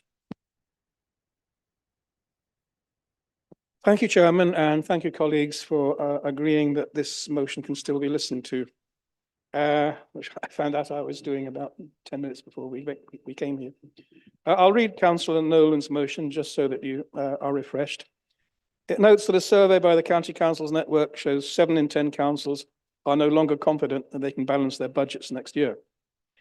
This council recognises it is also under increasing pressure with having to meet unfunded increases in the national living wage, plus growing demand in both children's services and adult care, thereby causing it to draw down on its reserves and look for cuts in services. And point 3 is that this council resolves to write to the Chancellor and local MPs to press for a fairer funding for local government. That is what how the motion reads. I'll now say what I was going to say as a seconder, which is that having attended the budget briefing just on Monday, I really must admit to having more than just a little sneaking admiration for the team who are endeavouring to put together a balanced council budget. It's a horribly difficult job. Somehow they have to deliver a balanced budget, which will allow provision of essential services, yet still be able to protect the council's diminishing reserves. Some of the council's key assets are in a state of managed decline. We are, as has been pointed out, the worst funded council when it comes to SEND provision, and we're the 4th worst funded educational authority in the country. Some of the council's key assets are now in a state of so-called managed decline. This is a very nearly impossible circle to square. But we are where we are.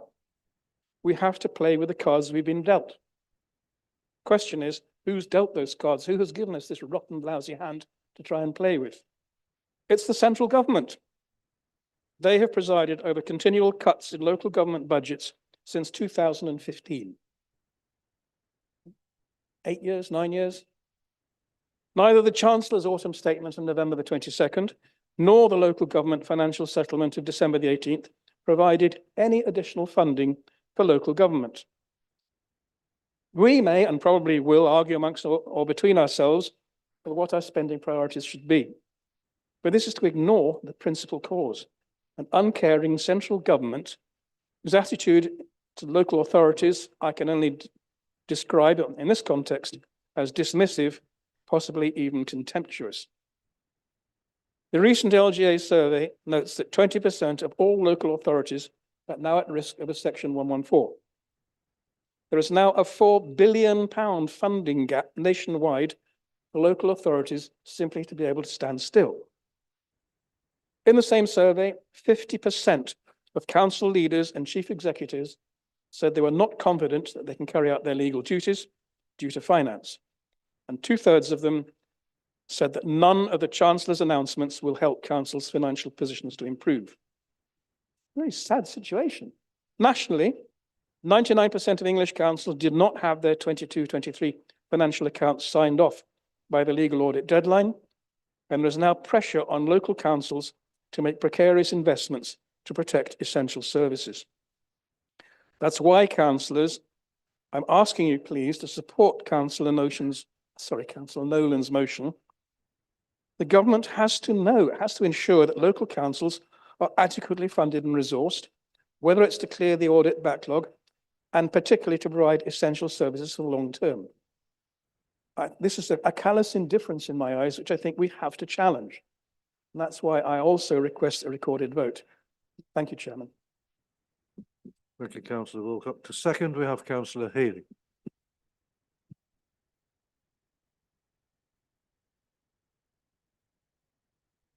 Thank you, Chairman. Well, this really is a motion about fairer funding, and it's something that we're all faced with. The autumn statement announced no new additional funding for local government, and the officers have done a sterling job in trying to make the books balance. We also, I think we all had our group, well, not all of us had the budget meeting, some are having them on Monday, but we all know that we've taken from reserves to balance the books this year. But looking to next year, 25-6, there will no longer be sufficient uncommitted reserves available to support the budget. And this is not unique to us. The LGA, as one of the leaders put it this week, they said, the government has said, you have to use your reserves. Well, our children's social care has done that, used all our reserves rapidly in the last 2 years, and we have no more reserves to use. That's why we're in this position. Fact is that every council in England will be effectively bankrupt within the next 3 years unless additional funding is forthcoming. Now, clearly there's a general election. There has to be more funding from wherever that may come from, whichever government it is. But the government has said that last month's annual settlement ensures that local councils can continue making a difference. But the LGA, on the other hand, is saying it's not nearly enough. So I thought this was a fairly innocuous motion in the sense that I think we all share this agenda of believing that local councils need more funding.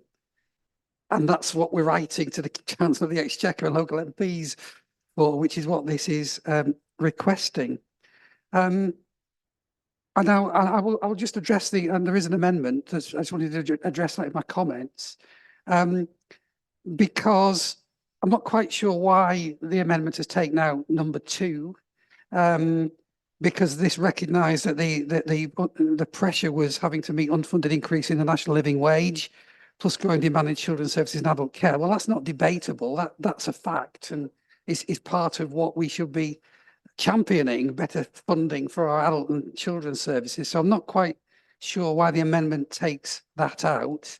And then puts in a new number 2, which basically resolves to follow up on the success of obtaining a motion in Parliament to discuss fairer funding. And that's already been talked about today. Well, this council's been banging on about this fairer funding for an awful long time. And I welcome that conversation that Councillor Hanley is going to witness in Parliament, but there have been other conversations like that, and there have been promises and assurances. I remember we discussed this previously, where we were saying that you'd met with the Prime Minister before the leadership election, and they were promising to talk to the East Riding, and yet that hasn't happened, because our increase in schools block funding for next year will increase here by only 0.7% compared to a national average of 2.2%.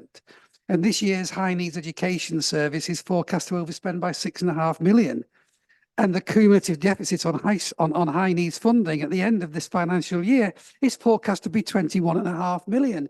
So they are clearly not listening.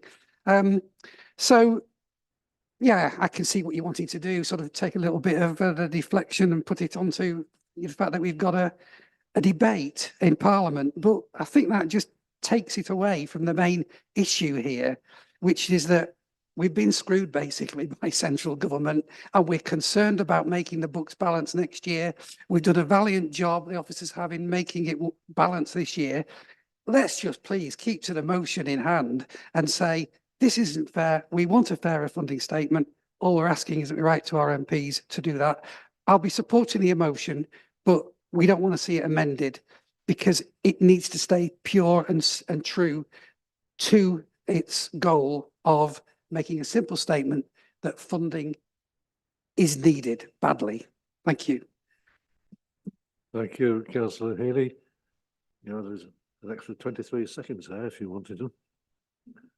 We have to move as an amendment, Councillor Wilkinson.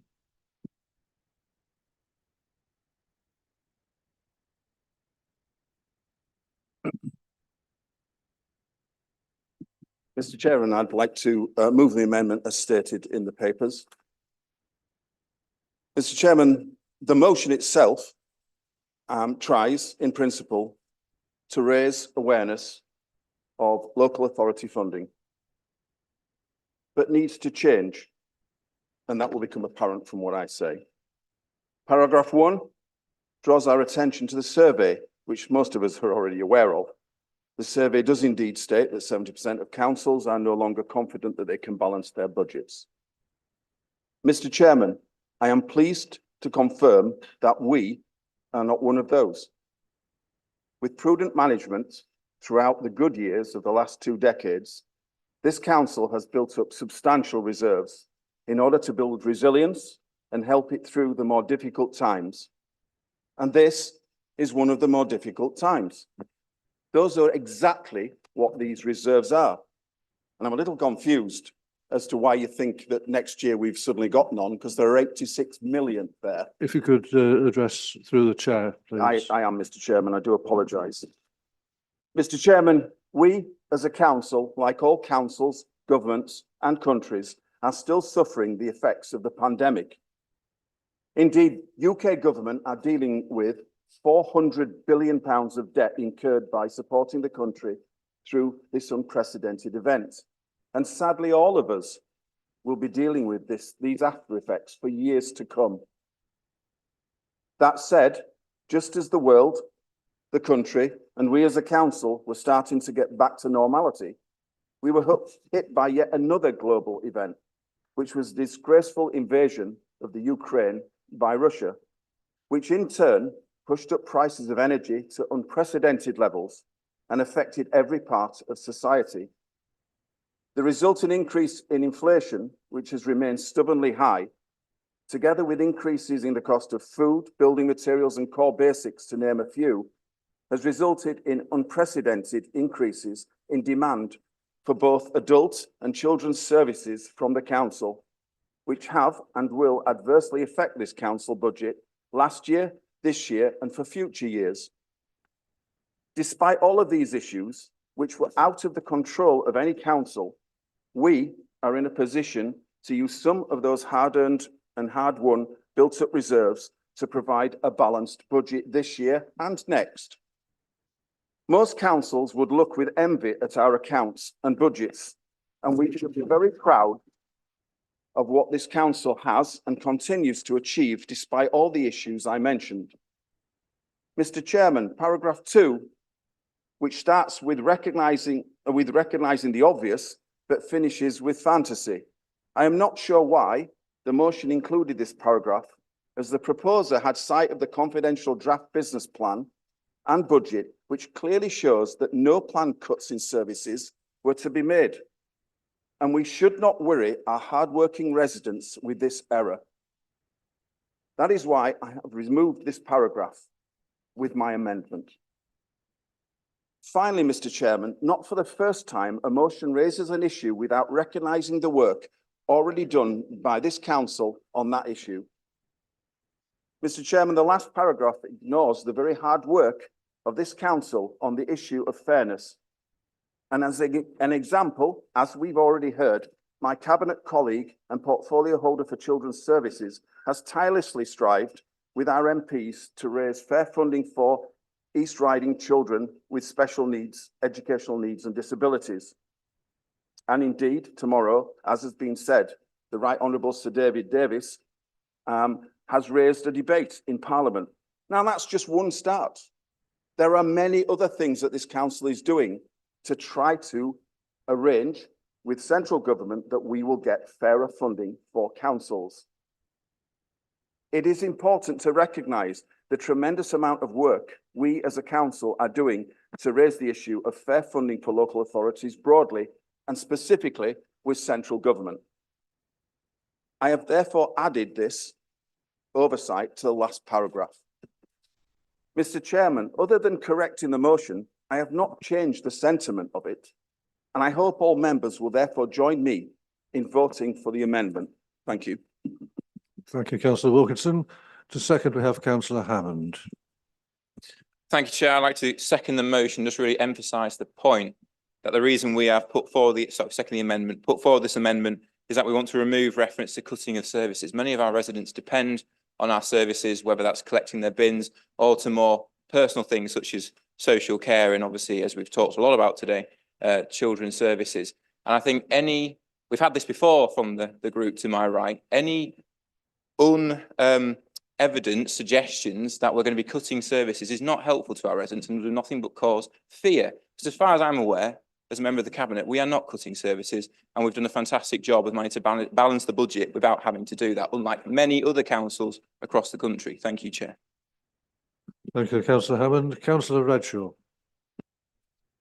Thank you, Chair. The medium-term outlook financially for this council is beyond challenging. And if I look at the amendment, now is not the time to be having self-congratulatory motions, amendments in front of us as regards securing a debate in Parliament. This council does have some limited reserves, but reserves will only provide a breathing space. And we need to look at some major changes in how this council operates within the next 2 or 3 years, or we will find ourselves as one of those 7 in 10 that are struggling to balance their budget. The amendment also removes all recognition of the fact that this council is having to draw on reserves to maintain a balanced budget, and this is an unsustainable position and clearly needs highlighting, which is what the original motion does.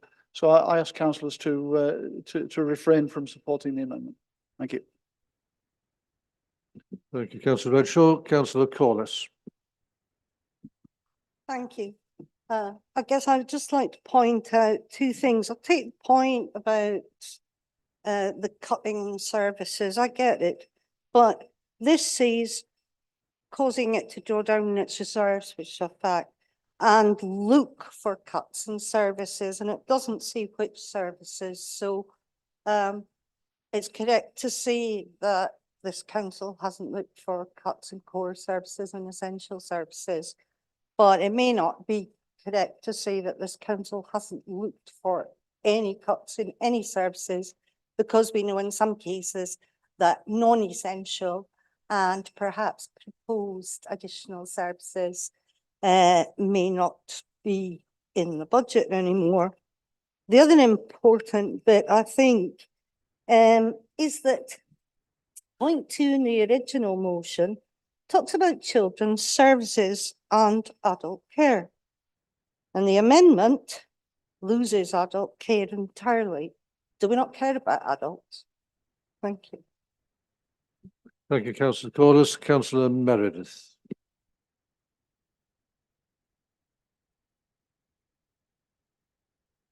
Before us today because it concerns a very important topic. And I would like to thank Councillor Wilcott for stepping up last minute and channeling his inner Councillor Nolan. He's certainly a braver man than I.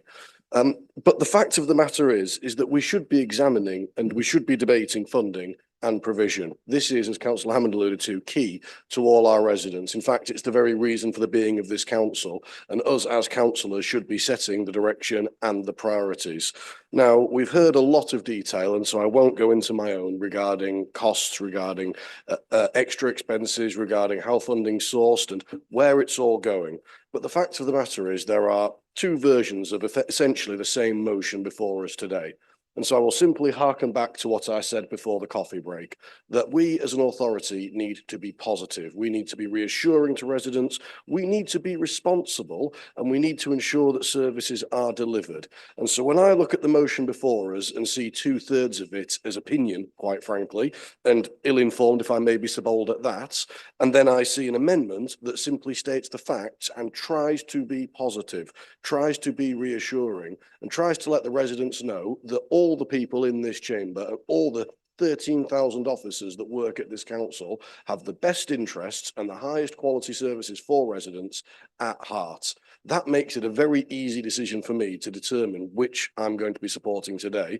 And for those of you that fell asleep while I talk, which isn't unusual, it will be the amendments. Thank you, Mr. Chairman. Thank you, Councillor Meredith. Councillor Wilcock, do you wish to speak on the amendment? Okay, thanks. First of all, can I thank Councillor Meredith for his very kind comments. Your leader told me that I've shrunk. It's probably because I'm having to take David Nolan on my shoulders. 2 points. First off, I did say Could you speak through the chair, in my please? preamble, Chair, that I really appreciate, respect and admire the team who are putting together this budget. I think we all know what a great job the financial management of the council has done to keep us in a better situation than many other councils are across the country. So I don't disagree with that particular comment. I might have made it a bit more forcefully if I had a bit more time to amplify my speech. But the other point I will make is I've heard about the exceptional issues that the central government has to contend with, whether it's COVID or whether it's the invasion of Ukraine. But it's still managing to find 400 million to pay a check to Rwanda for an as yet undelivered service, which may one day lead only 3,000 or 4,000 of these unfortunate illegal immigrants waiting clarification. It's a waste of money. Imagine how much that sort of money could have done here.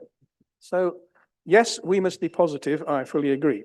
Yes, I compliment Councillor Aitken for her work in getting the debate tomorrow in Parliament, although it doesn't address adult care, which was mentioned in the original motion. So it's a start. It's taken a long time. Maybe in an election year, execution sharpens the mind. I don't know, but it's a positive step. But we also have to be realistic. You can't be self-deluding. We have to see the situation as it is and understand the precarious situation that we are in, while still complementing very strongly the work that the financial management of this council is doing. So thank you. Thank you, Councillor Wilcock. Councillor Walker. Thank you, Mr. Chairman. It's actually a question as well. I'm also in great admiration of Councillor Aitken's ability to get the debate in the House of Commons on such important subjects, but I agree entirely that it doesn't address the issue of adult social care. What I would like to do is to propose a further amendment, Mr. Chairman.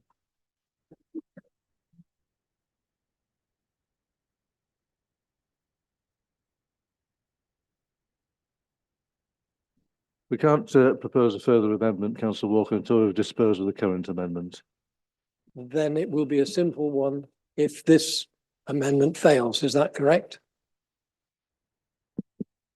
It depends upon whether it goes to a substantive motion, and that will happen whatever the result of the amendment's vote is. Thank you very much for your explanation. Thank you. Thank you, Councillor Walker. Councillor Cousins. I'm quite interested now to find out what the further amendment might be. I understand that we don't want to bite the hand that feeds. I completely get that. I don't actually mind the part 2 of the amendment particularly.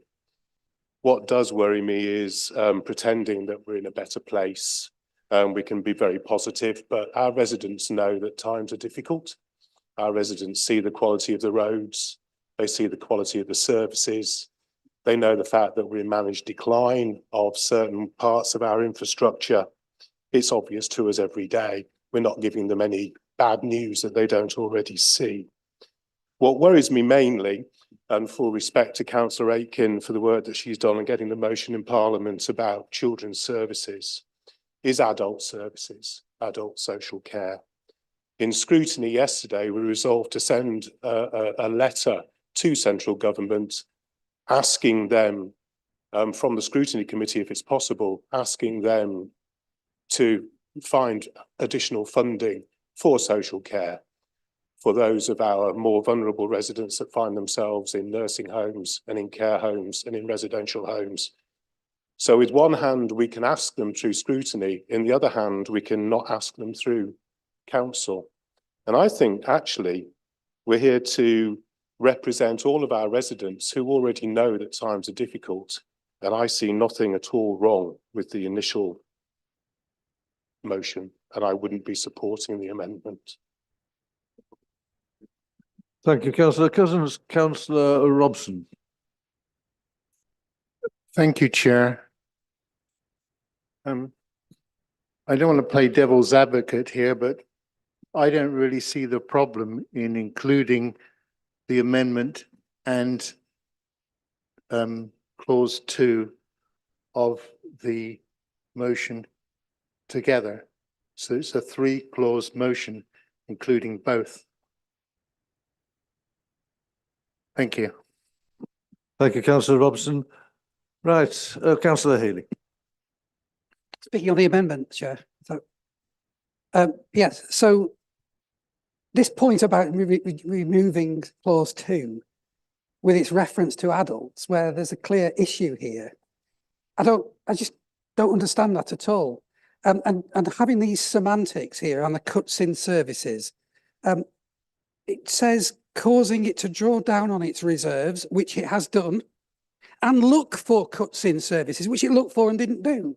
So you're just playing politics and semantics with all of this.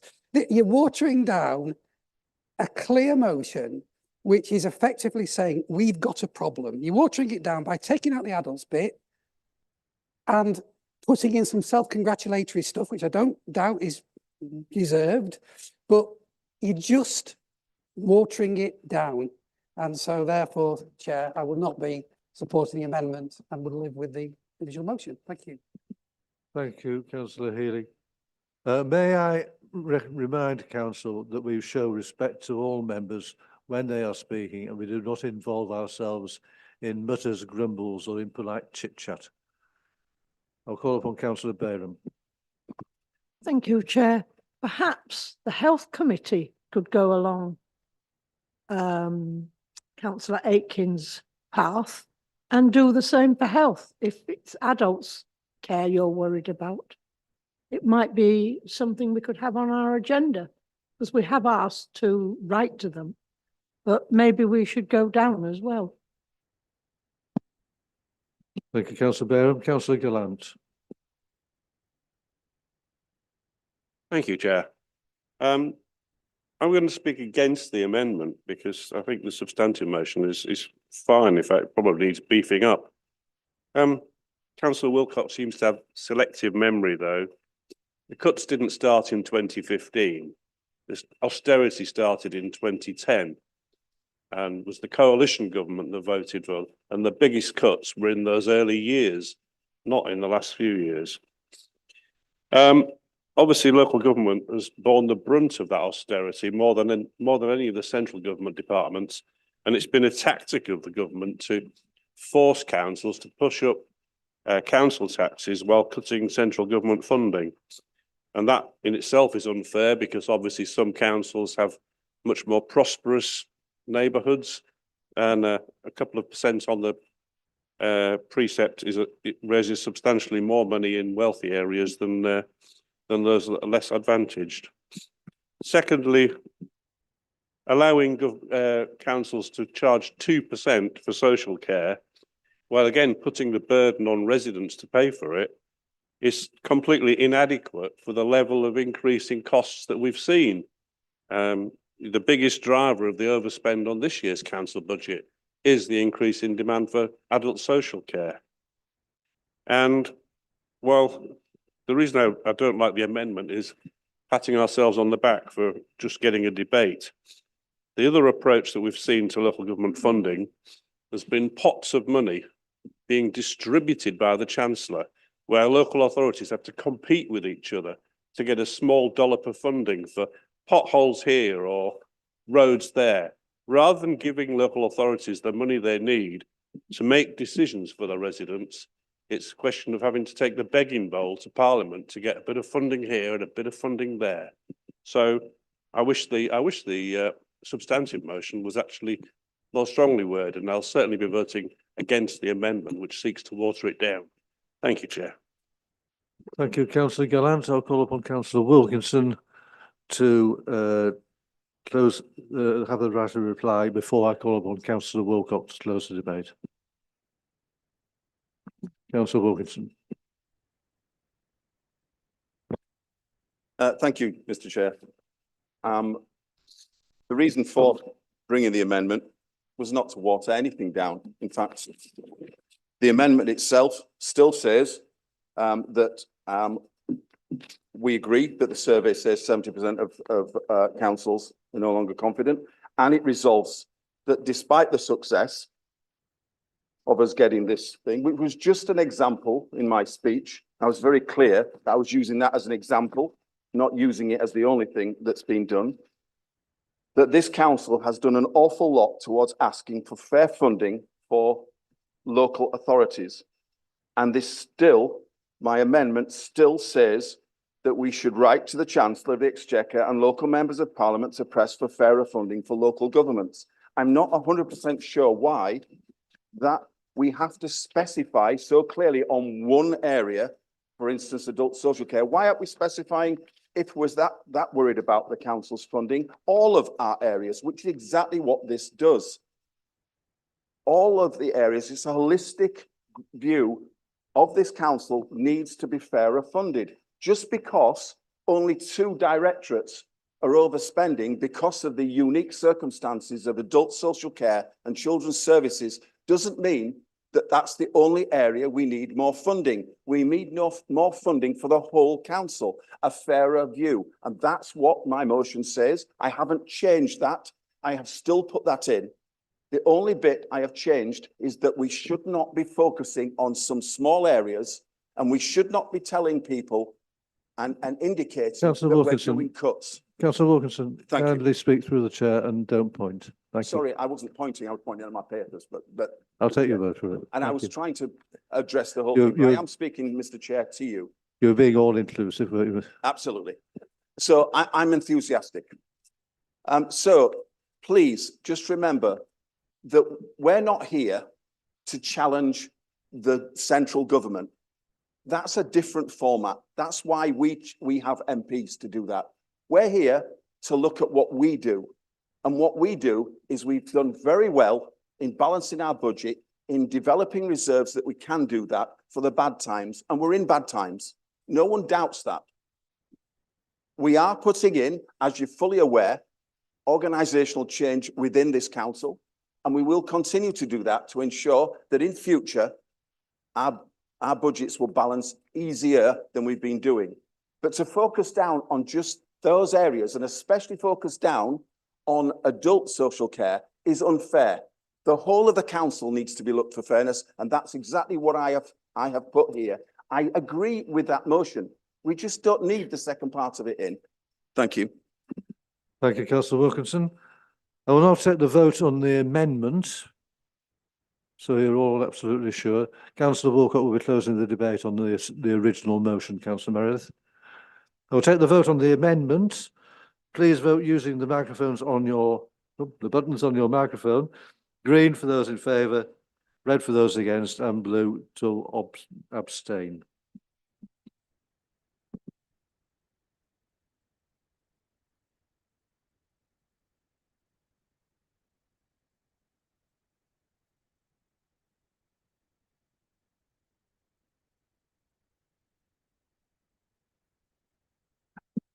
Have we all finished voting? Well, that appears to be a very narrow majority, but the amendment will now become the substantive motion, to which another amendment may be put. I've been instructed to say, should you choose to promote it on this on this occasion. Thank you, Mr. Chairman. Yes, I would like to amend. I'm very pleased to hear it, Councillor Walker.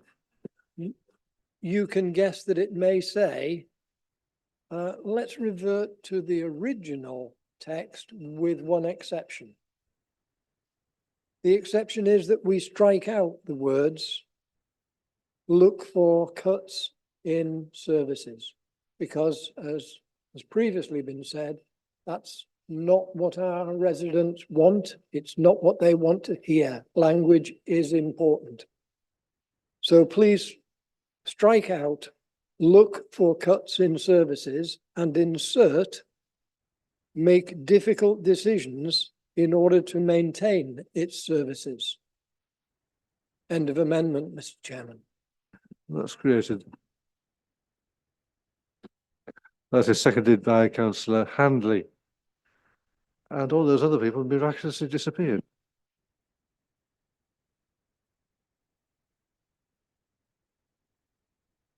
Okay, the motion, the amendment is proposed by Councillor Walker and is seconded by Councillor Handley.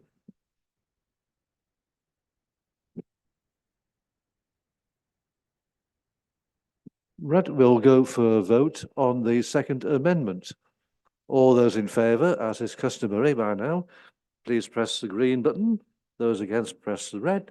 Those who wish to abstain, press blue.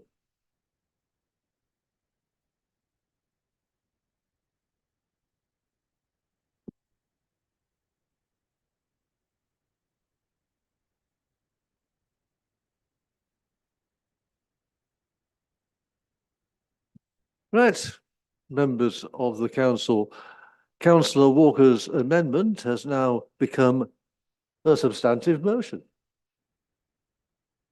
And so we move to the vote on the substantive motion.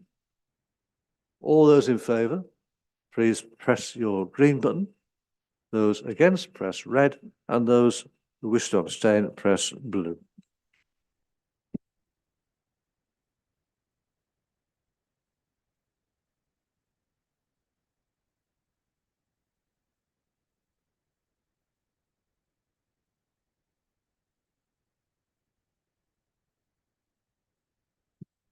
And I would point out that a recorded vote was called for on the original motion, but as the original motion was lost, we went straight ahead with an ordinary vote because it wasn't called for on the amendment. And as you can see, the amendment is won by a very narrow majority of 51. And we can now move on to questions under procedure rule 7.8 in brackets I. One supplementary question is permitted, providing it relates to the original question. And if we can quite avoid making any further discussions, councillors. Thank you. Otherwise, I'm going to get grumpy. Councillor Phoenix. Thank you, Chair.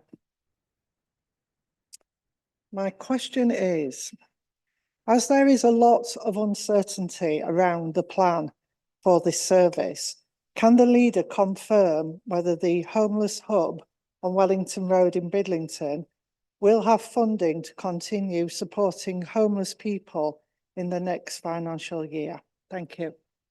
Councillor McMaster. Thank you, Chair. As Councillor Jefferson said earlier, quite perplexed as to why the question of homelessness seems to come back to this council month after month. This is the third month in succession that we've had questions about homelessness. Despite this being very parochial and not in the interest of the East Riding as a whole, I will try to answer this question as honestly as we can. The hub in Bridlington was commissioned and funded by the NHS.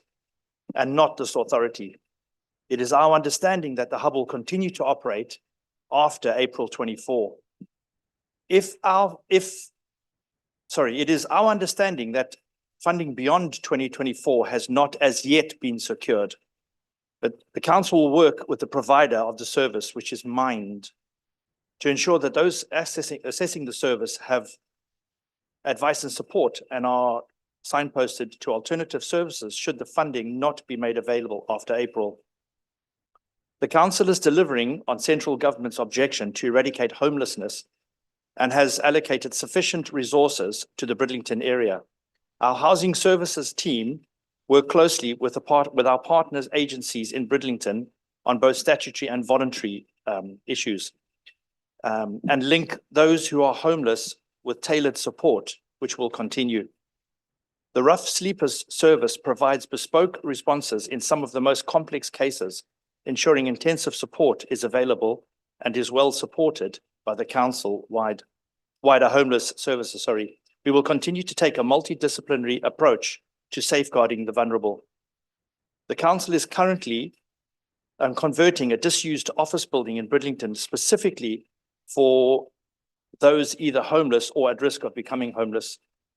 This is a significant investment and reflects the council's commitment to supporting the vulnerable. Whilst the closure of any service would be a disappointment, we would provide assurance that if this was the case, we have capacity to manage the demand. Thank you, Chair.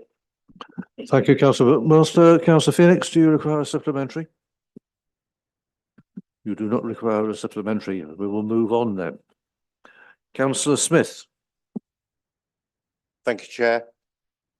Given the adverse weather experienced in the East Riding that has resulted in closed roads, bridges and numerous cases of flooding, can the leader outline what proactive action the authority is taking to tackle each of these issues head on? Thank you, Councillor Smith. Councillor West. Good afternoon. Climate change is affecting us everywhere, and all highway authorities are focused on making roads as resilient as possible.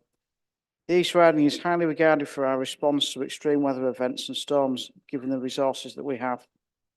The intense rain that we experienced since November is becoming more commonplace, and as a result, flooding causes a lot of highway damage, particularly to bridges, structures and embankments. Drainage can get overloaded and subsequently fail, causing problems for neighbouring homes and businesses. We won't know the extent of the damage until our inspections and assessments have taken place.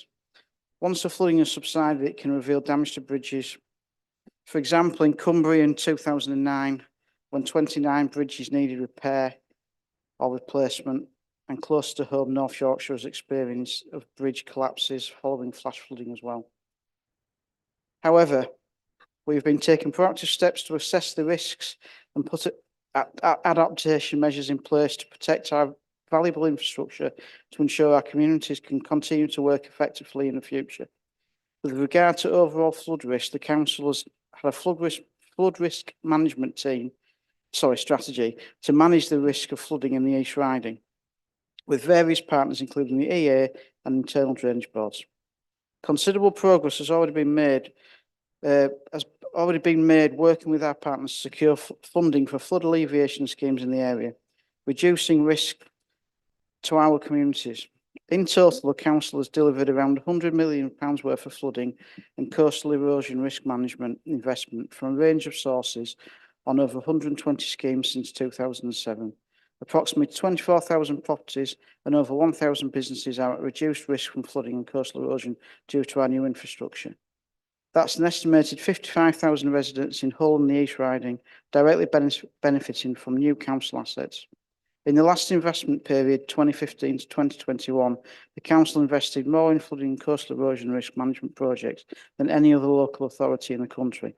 Schemes included the largest surface water schemes in the country in Halton Price, 2.5 kilometres of improved tidal and coastal erosion defences, 16 new flood storage reservoirs and 650,000 cubic metres of additional flood storage volume created. There is more to do, Council is currently developing over £40 million worth of new funded projects in Bilton, Heddon, Hornsey, Burton Pidsey and Thornbald. In 2020, the council secured a £2 million funding allocation from the DFT to carry out highway drainage improvements. The council have also allocated circa around £500,000 to deliver small to medium-sized flood alleviation schemes and drainage improvement works in areas where capital funding bids were not viable. The delivery is ongoing. During flood events, we have engineers scouting the network, operational teams on standby, the resources at their disposal, such as pumps, sandbags, signs and traffic management equipment, and multi-agency support networks from communications via the emergency planning. This is an enormous effort regularly undertaken by officers and parishes and town councils, together with all our partners. And whilst there is always more to do, reducing the impact of flooding remains a top priority for the council going forward. Thank you, Chair. Thank you, Councillor West. Councillor Smith, would you care for a supplementary? You would like a supplementary, please.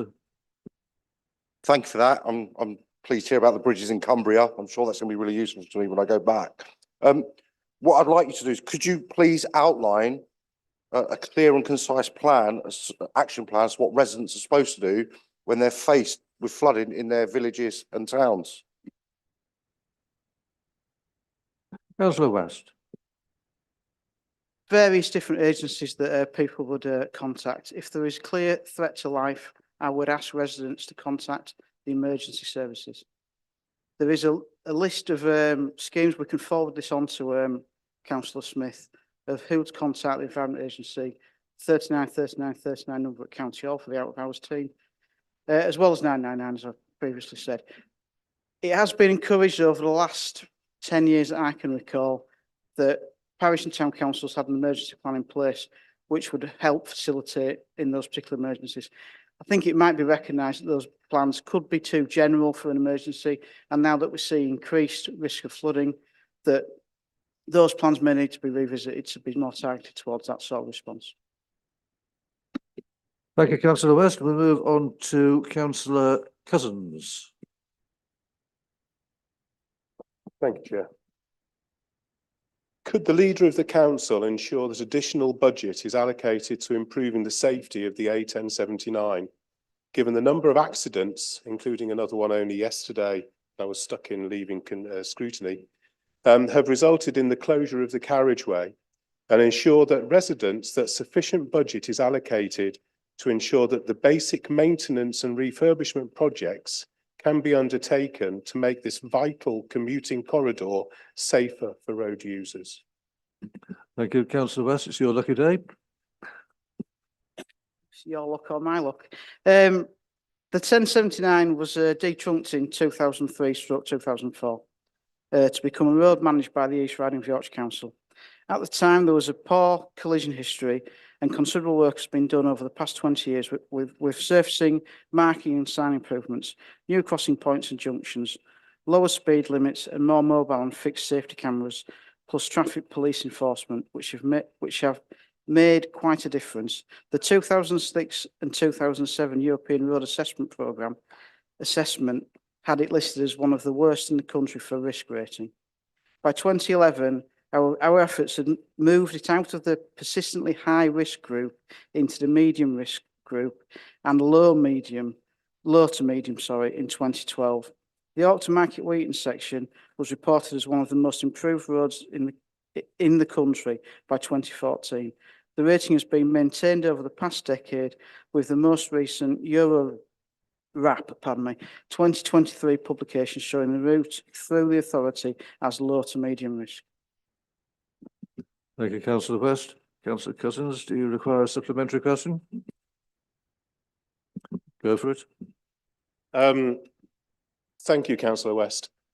During the recent Western Area Parishes liaison meeting, there was a unanimous support for the resurrection of a revamped A1079 working group to look at the green commuting alternatives and the safety of the highway.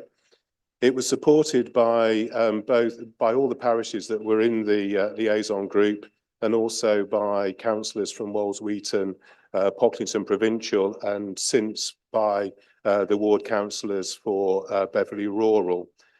Can we rely on your support to ensure that all the necessary stakeholders providing services will partake in such a revamped group? Thank you, Councillor Cousins. Councillor West. Yeah, just for the benefit of the chair, a slightly potted history of the 1079 group was a group formed probably over 20 years ago now, that its main aim was to facilitate a safer 1079 corridor, predominantly in the Market Waiting through to Pocklington area. It successfully did that as a result of a lot of measures, which is why it's predominantly a 50-mile-an-hour zone through that part of the world. It sort of wound itself up probably 4 or 5 years ago now, as a result of that group at that time felt that they'd come to the end of what they could do and they were satisfied where they are. Councillor Cousins is quite correct that at the last liaison meeting, there was a push to reform that group and add to any benefit that we can gain. I am sure that when that group meets, we will do all we can to help with that. I would just add that currently the Live Lab 2 project that is ongoing is helping to decarbonise the road network, and some of those schemes, as a result, hopefully are going to increase safety. So a good example of the most recent project they've done is going up Arrows Hill from Market Waiting towards Beverley. The surface has been redressed and the white lines and the cat's eyes, although there's a technical name for them and I forget what they are, they have been improved, so they are essentially ultra reflective from a standard paint and cat's eye technology. Similarly, the lighting of roads, as we all know, has been put to an LED for better light, saving carbon and such things like that. So yeah, by all means, when that meeting takes place, we'll make sure that we try and get all those partners in place. Thank you, Councillor West. Item 10 is outside body questions, and there are no questions. Item 11 we've already dealt with, so we move straight on to item 12, amendments to the Constitution. To move, Councillor Handley. Thank you, Chair. I would like to move the amendments to the Constitution as read. Thank you. Thank you, Councillor Handley. To second, Councillor Dewhurst. Formally seconded, Chair.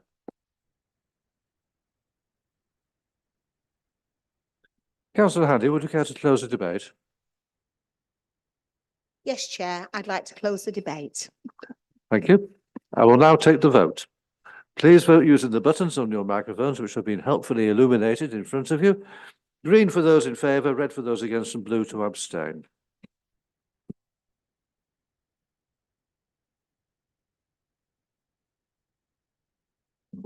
Thank you. I think we may safely say that that has been carried. And now we move on to agenda item 13, consecration of compartments 24, 25 and 26 in Anlaby Cemetery. To move, Councillor Handley. Chair, I would like to move that the recommendation in the report be approved. Second, Councillor Dewhurst. Formally seconded, Chair. Thank you, Councillor Dewhurst. I would like to call upon Councillor Handley to close the debate. Thank you, Chair. I'd like to close the debate. And we'll now take the vote. Please vote using the buttons on your microphone. Green for in favour, red for those against, and blue to abstain.